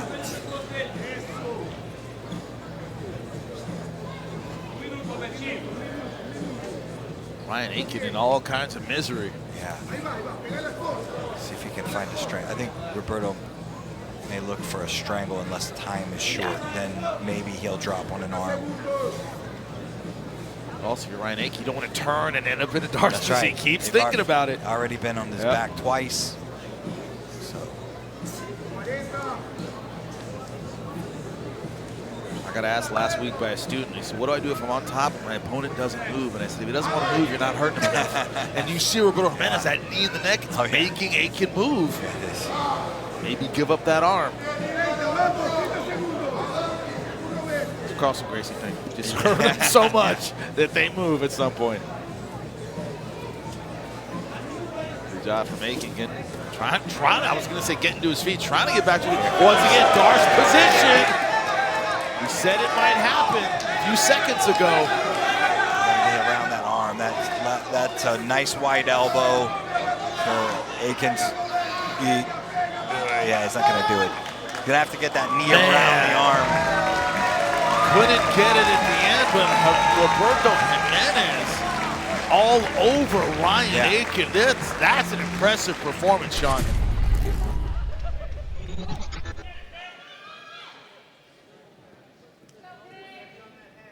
And here we go now. I said, don't blink. And this is why. Big single leg there from Paige to start us off. K-guard entry potentially from Kaiwani. Yeah, single to double right away. Yeah, I love the counter aggression from Kaiwani, ready to get into the legs off of that initial takedown from Paige. Kaiwani's very, very, very flexible. Some of her guard work from some of the matches I was watching, insanely flexible. Absolutely. I mean, you can see that, right? Yeah. She's folded here upside down, but she doesn't even bother her. I mean, she's happy to be here. And she was strong from there. I mean, I saw her do some sweeps that were, she was in essentially full splits like this and then was also strong. It's one thing to be flexible. It's another thing to be flexible and strong. She's in on a leg. Yeah, just like you mentioned, Sean, you telegraphed that, right? She went right into an attack off of that spread out position. She got to watch her left foot. You got to watch that left foot kind of hanging around. You know, we heard from Paige's corner as well to control the ankles. We heard Sloan, her partner and coach, and advanced competitor himself say control the ankles and stay, whoa, stepping over for her own leg attempt here. is Paige. She almost had that left leg threaded through, but couldn't quite get it across for like a solid cross ashi position. But still has good control of the knee line. She's going to bridge the hips in to try to keep the knee bent. And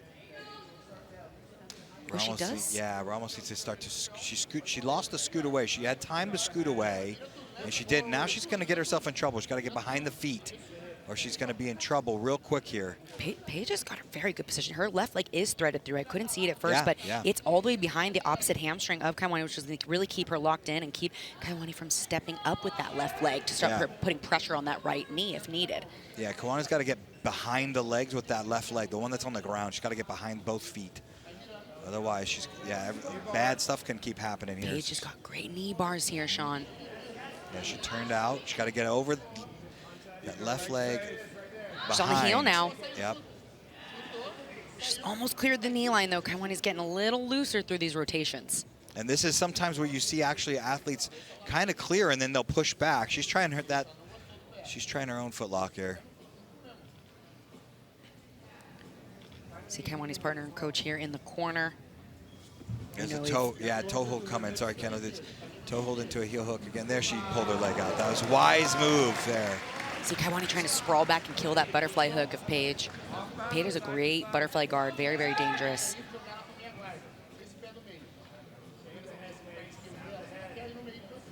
Kaiwani now controlling the head, but didn't see that grip that Paige had. She comes underneath. Now they're here in 50-50. Now we saw some danger from 50-50 earlier, Sean. Yeah, both individuals need to hide their feet.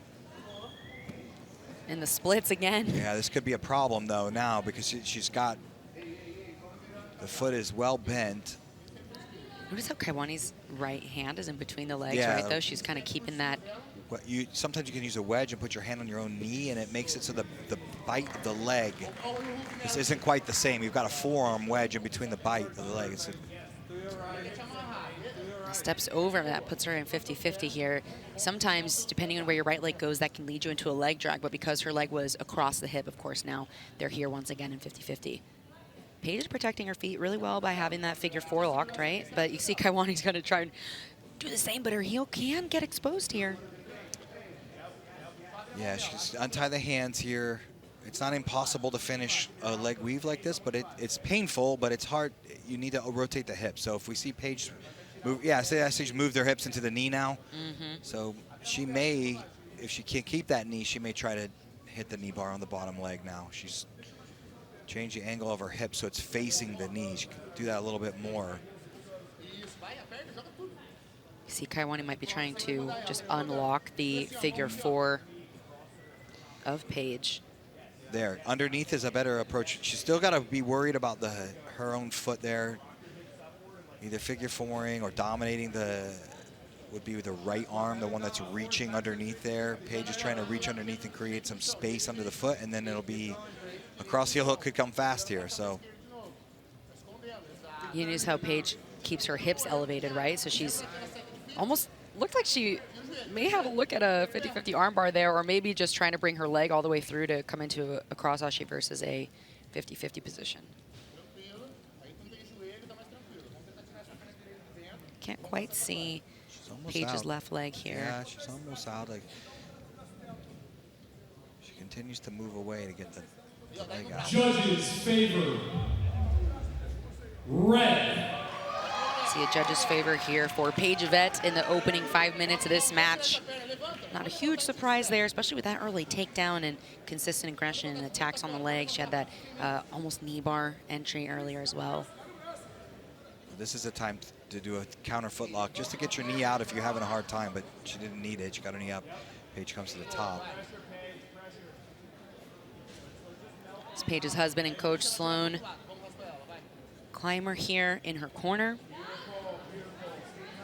And again, seeing the flexibility of Kaiwani. She actually has her own left foot in her hand. She's trying to use that maybe to bring her left foot into the pocket of the hip. Yeah. But she's still got her right leg threaded through, Sean. The leg in the middle is much better than where she had it. I mean, where she had it was about ready to get her guard pass, but then when she put it in the middle, then it opens up, tornado sweeps, like a cyborg, right? Very and then, backwards. And leg locks. So That was very smart of Paige to come on top and immediately with that shin pin with her left knee, that inside position. She has her knee on the ground, the left shin over the hamstring, but now inverting maybe to release some of that pressure is Kaiwani. Now Paige has really a consistent double under. This is a consistent passing sequence you see from her is double under. She finds her way to side control, but often this opens up the turtle, as we know, right? Because it forces your opponent to turn away and turtle to not give up side control, and then she'll attack the back. Almost jumped over there. Yeah. Oh, and she's into the legs again, Yeah, and this is a tight bite for Paige. Yeah, that is tight. She's got both legs.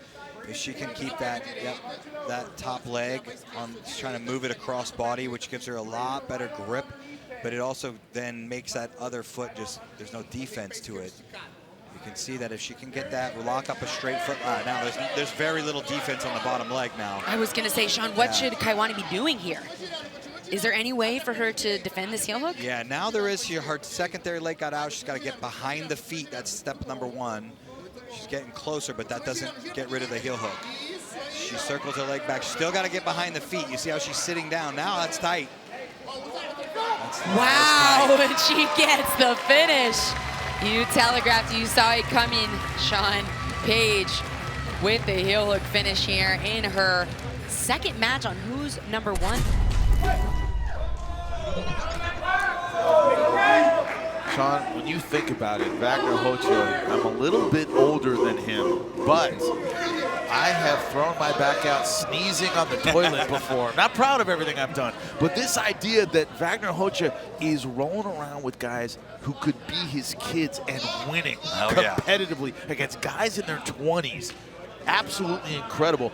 It's like at this point he's playing with house money. He's already a legend. He just loves competing. Yeah.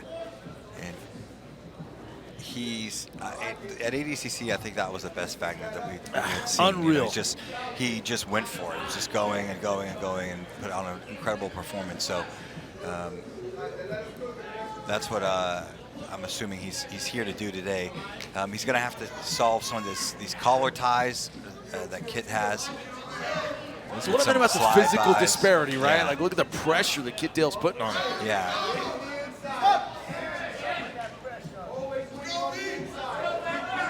Wagner has some really nice like distance style tripping, single legs and double legs with a back leg trip, and there's just some stuff that's like the single leg a little bit harder to prepare for.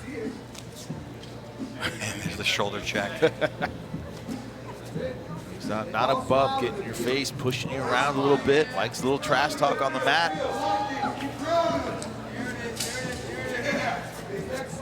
Kit Dale, for his point, against Shanja Ribeiro, I mean, some underhooks, bat returns, great job kind of beasting a legend. Yeah, he did it really, literally such a nice match. He had his slide-bys.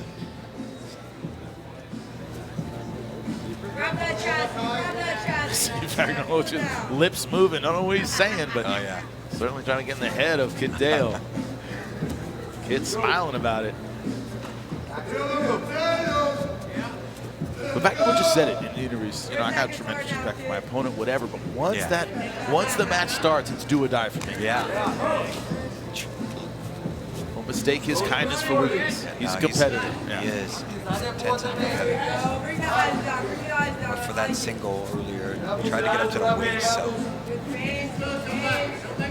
And Sean, you said this is where it's going to be decided. Whoever gets on top is a tremendous advantage. I think so.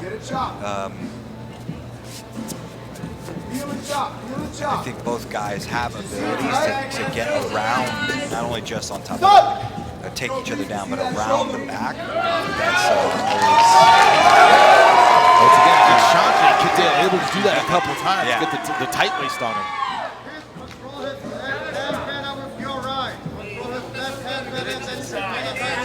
Shanja, what, 20, 30 pounds heavier than this? Yeah. I mean, nice.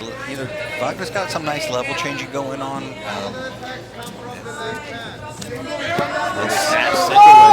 Another single. Kit showing like an arm drag defense. If he can get a little space on that, looked like he might try to drag off that.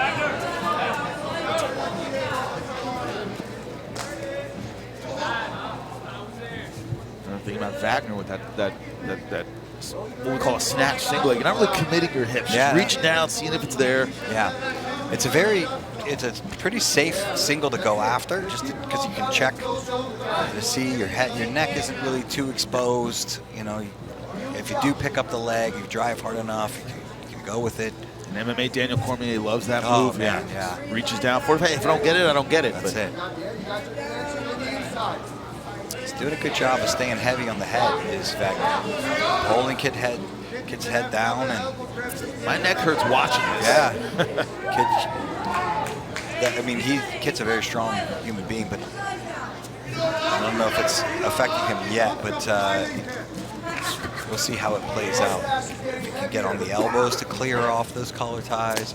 And also, you know, Sean, you've been in these positions many times. Wagner's so sticky. Like, you're never able to kind of get the grips off of you all at the same time. You let go of one, he grabs the other one. Yeah. You're always mentally having to work in these positions. Yeah, I mean, his hands are huge. You can just, he grabs it. It's almost like getting a baseball glove off of your wrist. The old school wrestling fans, the Brand brothers, same thing. They're just constantly pummeling on you, beating you up. And mentally, it just takes something out of you at a certain point. Kid Dale right now looking down at the mat. I don't care how big or how strong you are. Starts wearing your neck down.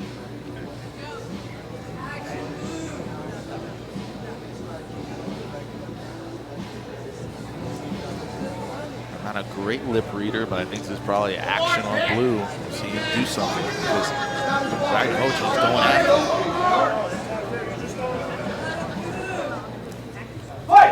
Yeah, I think the referee is basically saying, hey, Wagner's trying to get a leg attack on you, but you got to try some sort of takedown. There. Nice. Kid's reacting very well to that snag single at this point.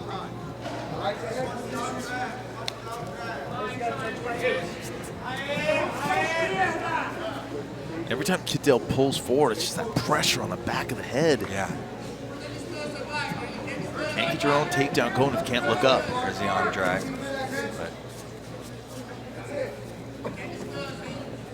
Yeah, you don't want somebody on your collar, on that collar tie for any length of time. You really can't, as you mentioned, you can't shoot with it. You can't, if you shoot with someone's on your head, you're going straight to the floor. Head goes, body goes. That's right. First thing they teach us. There's a single leg drive. There he's on deeper. There he got him. And he starts to get it behind. Like I mentioned, both guys have the ability to get behind one another. I'm not going to let that go. Forget it. He's going to try to sag, hit down, put the arm inside. See if he uses his right knee to sag. Wagner's good here. He'll kick out the legs, sweep the legs. To the back he goes. One hook in. He's got to come to the top here, does Wagner. He can't get stuck. He can't get stuck holding out too long. He's got that control. He uses hook to lift because see, Kit's arm is getting down. There we go. He's able to stay on the top. That far wrist grab, Kit just couldn't turn and get on top. Yeah. I wonder who the crowd's behind tonight, Sean. It gets deafening here in Miami. The local hero, Wagner Hocha.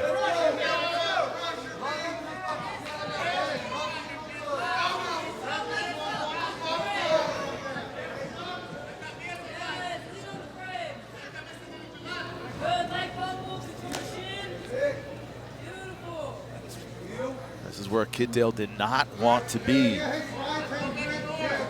So tenacious with his passing and top pressure. Wagner Hocha has been here 8 million times.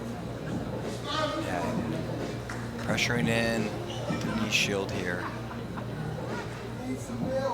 He was so good in his run through Abu Dhabi. Is right when points would start, your opponent would kind of be lured into this false sense of security. Boom! He'd step over and pass. Be explosive at exactly the right time. He's got to keep clear that leg again. Wagner Kid got to push away, looking for an arm drag, but he's really flat on his back.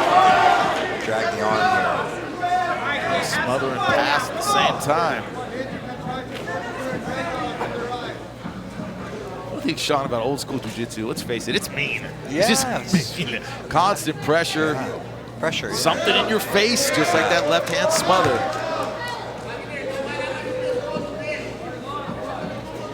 Just misery being underneath a guy like Wagner Hocha.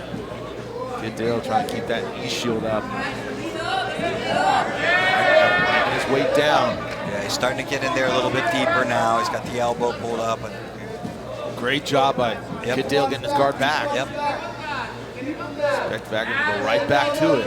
Kid's got to be careful not to give up his back. It looks like he's going to turn away hard and just try to get back up to his feet. Use his hook to push Wagner out. At least that's why Wagner's picking up that bottom leg, keeping him from turning. He's trying to enter on a leg now. Now Wagner should pick up that bottom leg again. Just lift it up. Lifts it up his head. If he picks up the bottom leg, again, it's going to be really near impossible for Kid to get underneath it. Right hook, Wagner, see how it's side on like that? It's very good. It's extended right hook. If he feels any trouble besides the head, he'll go pick up that foot, like that one. All he has to do is hold the foot up like that and it'll stall out that potential leg attack.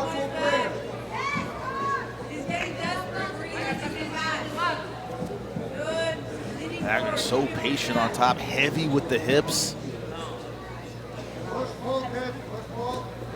Yeah, he should stay on that foot and then look to get an underhook. You see, Kid could kick this leg back. See how there he kicked it back? That's what picking up the leg stops. And we'll see if Wagner can back away now. If you pick up the leg, they can't kick that leg backwards and get on your leg anymore. So he's able to clear it pretty easy. Good job, Kid Dale getting back to his feet. Coming upon 6 minutes left. Still talking. Kid Dale talking back.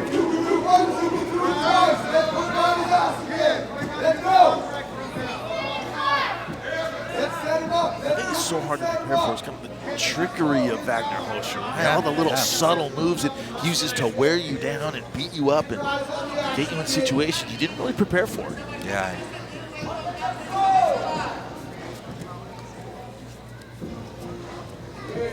Heavy on the collar again. Kid trying to create distance with the right hand. He's trying to push that away, but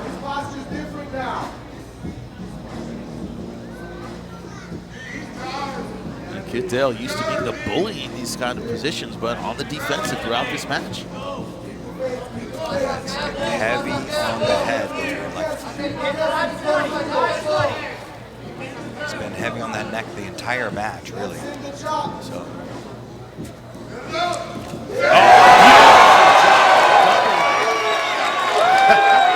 Sticking his tongue out at us here at the commentary desk. Wagner Hocha, great blast double leg. Yeah, it's well timed. Letting us know he's having fun. This is what I'm talking about. House money. I'm out there having a good Judges' time. favor, red. No surprise here. Wagner Hocha winning in the eyes of the judges and in the eyes of the fans. Great takedowns. Taking a risk and really giving up his back. Yeah, he's high. He's going to turn now. He's going to get on top. He's going to be able to turn and get on top. Wagner's going to have to be very cautious the way he operates here. But Kid has a very good opportunity to get to the top. Wagner's going to have to push away, close guard. See what Kid Dale can get done on top. First opportunity he has had. Operate inside the guard of Wagner Hocha. Like his guard's a picnic either. Here's a triangle. If you can't step over the knife with your right. Over.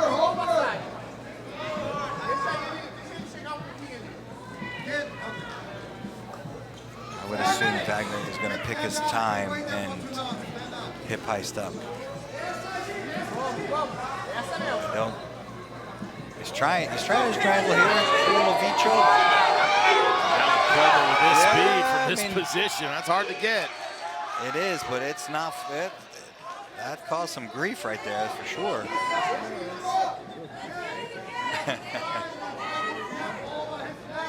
Wagner Hoja right now, all smiles.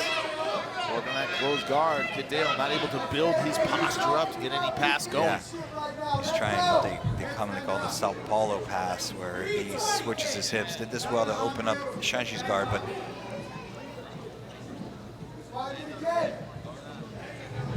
Sao Paulo pass, a lot of times you have to control that near arm. Well, he's not having a lot of success doing that. yeah, and this is also why Wagner has fingered forward his leg on that opposite side. It's harder to untie if the hook is on the other side. So use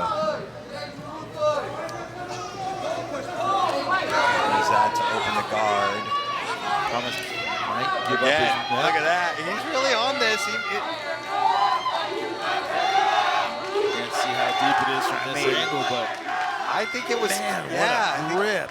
I think he is causing some serious grief with that. I mean, I think that's what Kit must have told him the first time. I don't know, but I'm assuming he was saying something like that was pretty close. Committing his hips to that left side pass. Yeah, there he's now over, and Wagner, I would say, needs to get this left arm all the way underneath like a single leg. Instead of trying to pull Kit's leg through. I think that arm, this isn't a good position for Wagner now. He's got that left arm not really working right. He's got to get underneath there and start to look for singles, etc. Because you can use the single to come to the top. Let's go. We work. Kid Dale finally able to put some pressure on his half guard position. Lochado fighting for that far leg. He's got a good position. Kit might pass here.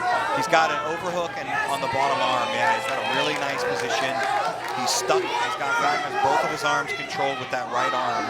See that right grip underneath there? So Wagner needs to get this left elbow down to that bottom hip so he can come out to a single. There he goes. And does it walk his legs backwards?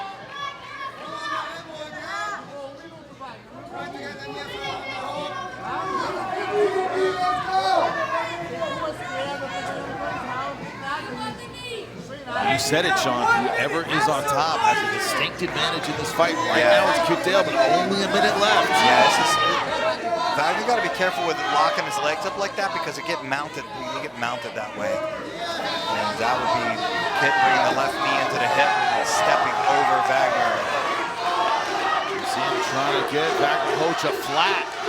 Yeah, because he's got that leg in the middle to try to turtle, I would assume. There he's turtled. And now he has an incredible four-point position, Wagner. He is actually very good here, very difficult to deal with. Yep. And up and out is Wagner Hoja. 22 seconds left. And he is all smiles.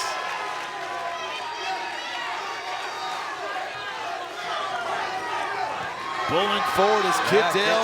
He's got a good body lock now. Wagner is so difficult to deal with from all that ADCC experience here. Trying to guillotine this kid. Kid Dale trying to finish strong, but wasn't enough to overcome an early lead from Wagner Hoja. That's the question. Wagner Hoja gets the decision here in Miami. Earned it with those beautiful takedowns. Here we go. It's Griffith versus Hugo. This match was actually booked quite some time ago, but unfortunately Luke Griffith had to withdraw from the match, and Victor Hugo ended up competing against Javier Zaruski, where he got a submission win. So this has been a long time coming, and we finally got it made here at Who's Number One.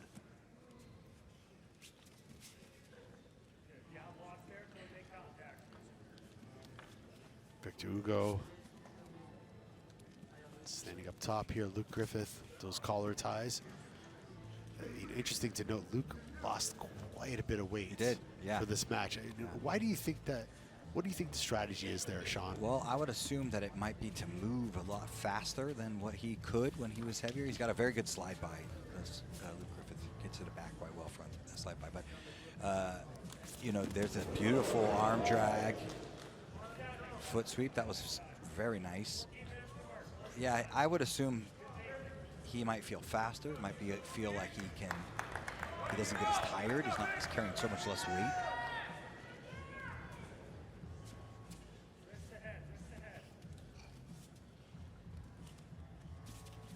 Luke Griffith, ADCC silver medalist. Fought the likes of Felipe Pena in the finals. Actually had Pena's back. Yeah. And Pena was able to escape and eventually submit him, but what a performance. Yeah. So now we'll see if he can use the speed. If he's gonna, especially if he's gonna circle around, and I think that's one of the better ways to pass, at least attempt to pass Victor Hugo's guard, is to just to circle around and make him use that size. So just to circle around north-south, because he's a very good niche there. That's exactly what it means. Circle around, circle around, circle around. And even if you get past, if you don't get past, it's all right. It's still using a lot of energy. He's in a good position here, is Luke. Now we'll see how he deals with the right arm, his right arm. Is he gonna look for an underhook? Is he gonna look for a collar tie? Victor Hugo gets the wrist tie, which is a big battle right now. That wrist tie is a huge battle because that happens. It allows omoplatas and clamp guards. Victor Hugo getting De La Riva and Luke just high stepping out of it. And it's interesting because obviously different styles of attacks, but they both love to attack the legs in different capacities, right? Hugo likes to tangle the legs up and uses it to sweep more so than I think Luke, who would definitely go for the attack. We saw him use the heel hook to submit Roosevelt Souza. We've seen him with other wins here at Who's Number One, defeating Heisa Rita. And Victor Hugo, he's got kind of a different method of attack, like I said. And, interesting to know, Victor Hugo actually has a win here at Who's Number One over Nick Rodriguez. Yeah, that's right.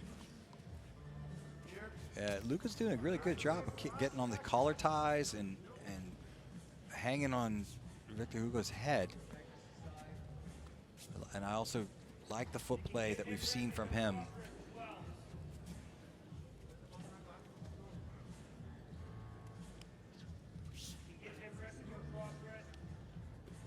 Nice collar tie there again by Luke Griffith.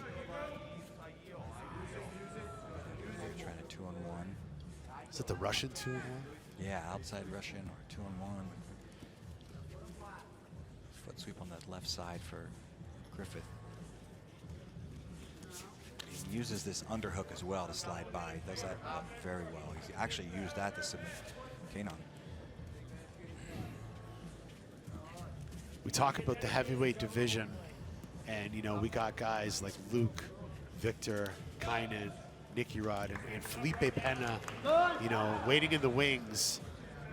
There's a potential heavyweight contendership going on with these guys, and they've all competed against each other. Yeah, that's the which thing. is very interesting. Aside from Pena and Hugo, but most of them have competed against each other. So we'll see what happens from this match. Single. Now, if he can get moving, that's where the 270 pounds is going to make a big difference. Yeah. There, he's got moving. He's got an arm in guillotine. He lost it, though. He's got a hip heist up. Victor's to the back now. Luke trying to switch out. He's got to watch this. And Victor presses Luke Griffith. Victor Hugo just dropped Luke Griffith like a government mule. He's on the back now, and he's looking to get a submission. Look at that dominant body triangle now. Red. Griffith has to keep fighting the hands. Cross hand defends the strangle hand. Cross hand defends the strangle hand. He's got to do that very well because he's a very eager Victor Hugo on his back. Circling, trying to get that neck, trying to get that arm underneath the chin is Victor Hugo. Less than 10 minutes to go. I mean, both men have a ton of time. Luke's got plenty of time to escape. Victor's got tons of time to attack. What will happen here? Yeah, Griffith's working on that strangle arm, which is the right thing to do, but you can't lose focus over the right side. his left arm is being dominated. He's got to work to hand fight and free that arm. He's trying to build his base to 4 points, but dangerous here. That's a dangerous thing to do. Yeah, especially with that weight on you. Yeah, he's almost out, but he's got to kick that left leg underneath that triangle now. That'll free the hip line for him to turn, because he's won so far. He's doing a great job of defending the upper body ties.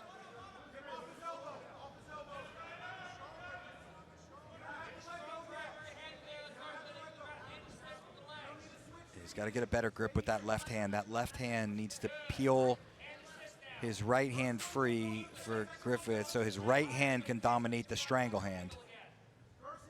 See, that left hand on the strangle hand is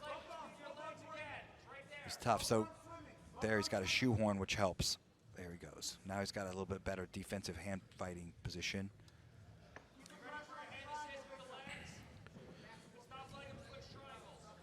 Eight minutes to go here in this match. Victor Hugo on the back of Luke Griffith, hunting for that rear naked choke.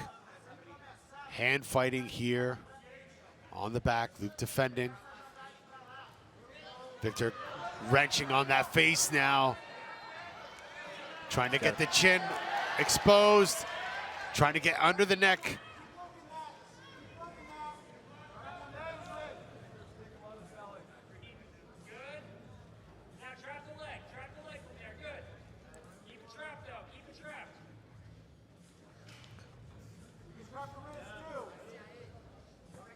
Griffith's got to get his elbows down.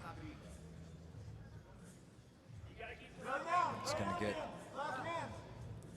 He's doing a good job of staying on that strangle wrist. Now the leg, he can kick the leg underneath.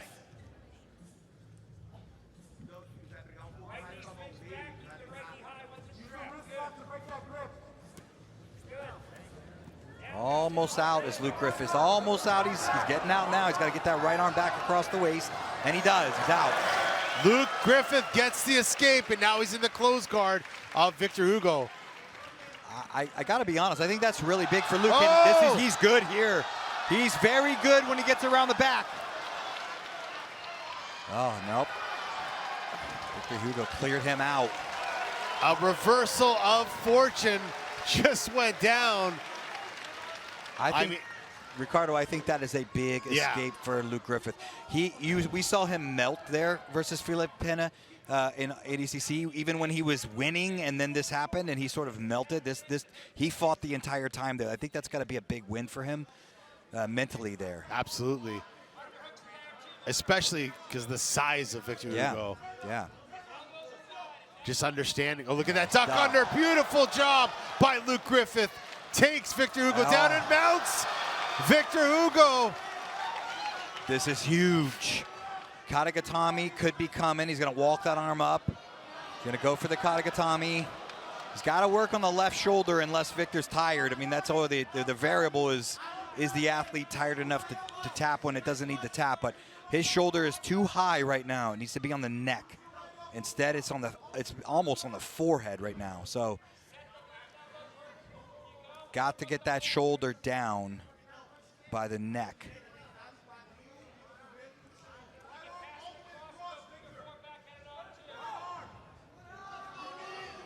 Luke Griffith in a dominant position here.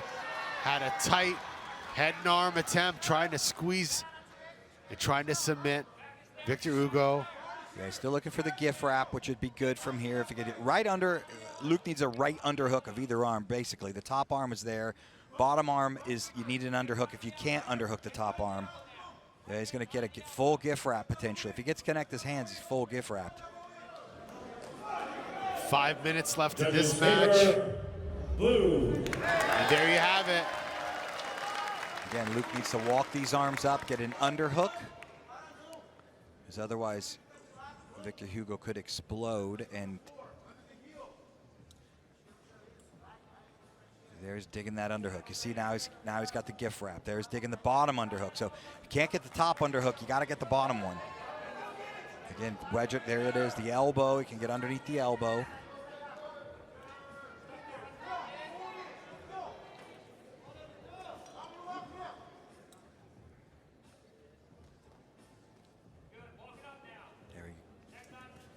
Nice low grip there by Luke Griffith, trying to get that elbow up nice and high. Yeah, again, he needs an underhook. So either the underhook of the top arm or underhook of that bottom arm. That one right there. There's the gift. There's the gift wrap. That's a big deal here because that allows you to take the back. It allows you to go back to Katagatami. You've got S mounts, which I don't think he'll do. Yeah, potentially he could go for a submission, could go for the head and arm, or could attack the arm as well. Yeah, I don't see him doing any sort of arm lock at this point. Yeah. I think that's very, very late in the match that he might do that. If he slides up there, it's going to be to take the back. But I mean, he's actually pretty good here. If he puts a right hand underneath his, that's a Katagatami coming. And once again, he's going to have to pummel underhooks now.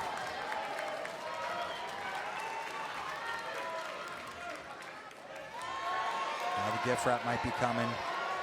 Luke trying to slide around to the back. He's got it. And Luke Griffith's got the body triangle on Victor Hugo. And now Luke Griffith attacking the neck of Victor Hugo. Will he submit the big man here in Austin? He can put a lot of pressure if he gets his arms locked.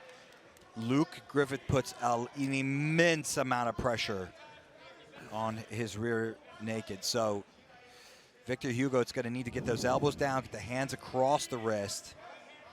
What a twist, what a turn of events here, Ricardo. A reversal of fortune here in Austin. I mean, I thought Luke was dead to rights when Victor had his back with the body triangle. He escaped, mounted, and now in the exact same position on Victor Hugo on the back. 2 minutes and 30 seconds left in this match, and he is in a dominant position here. Yeah, that little thing where he posted on the elbow, that was very good. That was a good thing for him to do, because otherwise Hugo could turn, Victor Hugo could turn and end up as guard. So that was a nice decision there. Small, but it was a good decision from Griffith. Well, we have to look at the judges' criteria here. Positionally, I think we have two dominant positions by Luke Griffith: back mount with body triangle and in full mount earlier on, as opposed to Victor Hugo having the back and not necessarily the mount position in this match. So it looks like Luke is ahead now in the judges' favor, should be in the judges' favor, even though it's 1-1. But we have 1 minute and 45 seconds left. Anything could happen.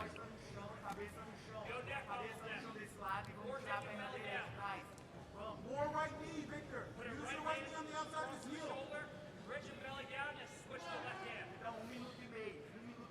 We gotta explode, Victor. Let's go, let's go. Everything. Minute and a half left. We might see him start to try to isolate an arm later. If it's as we get under a minute, we might see Luke try to isolate that top arm. He's got to peel Victor's top, that hand, that left side. He's got to peel that away first. And he's definitely got to be aware that if he's not careful, Hugo will turn. I would say he's going to need to have a left underhook here or be ready to go to the mount, because this is too high on the face. And Victor could start spinning. There, he's got an underhook. Less than a minute to go. Now he's got that Kimura says, I'm going to try to isolate the arm, but Hugo's on his side. This is a dangerous position because Luke's got to turn all the way over. There he goes belly down. So if he was going to go after an arm, he would have had to turn all the way over. Luke Griffith now punching for that rear naked choke. You see it again. He's trying to get the finish here. He wants the finish. He wants this match to end in definitive fashion here. He's got the arm around the face now. 13 seconds left in this match. No, he chased the arm. That was a mistake. Victor Hugo escapes, trying to pass the guard in the closing seconds here, and that is it. Luke Griffith has done it. I mean, I think he's he didn't call it yet. I think so. It's going to be a close decision because they both had the back there, but I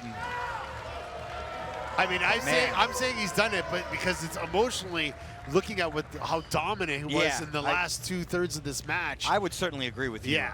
But it is going to be a close decision based on the criteria, but I would agree with you. And you know what? I think this will change Luke Griffith's competitive career no matter what. Yes. He fought out of the back very well. He kept composed. He fought out of a very, very bad position and completely turned the tides. Ladies and gentlemen, after 15 minutes, the judges have rendered their decision. For the winner, out of the blue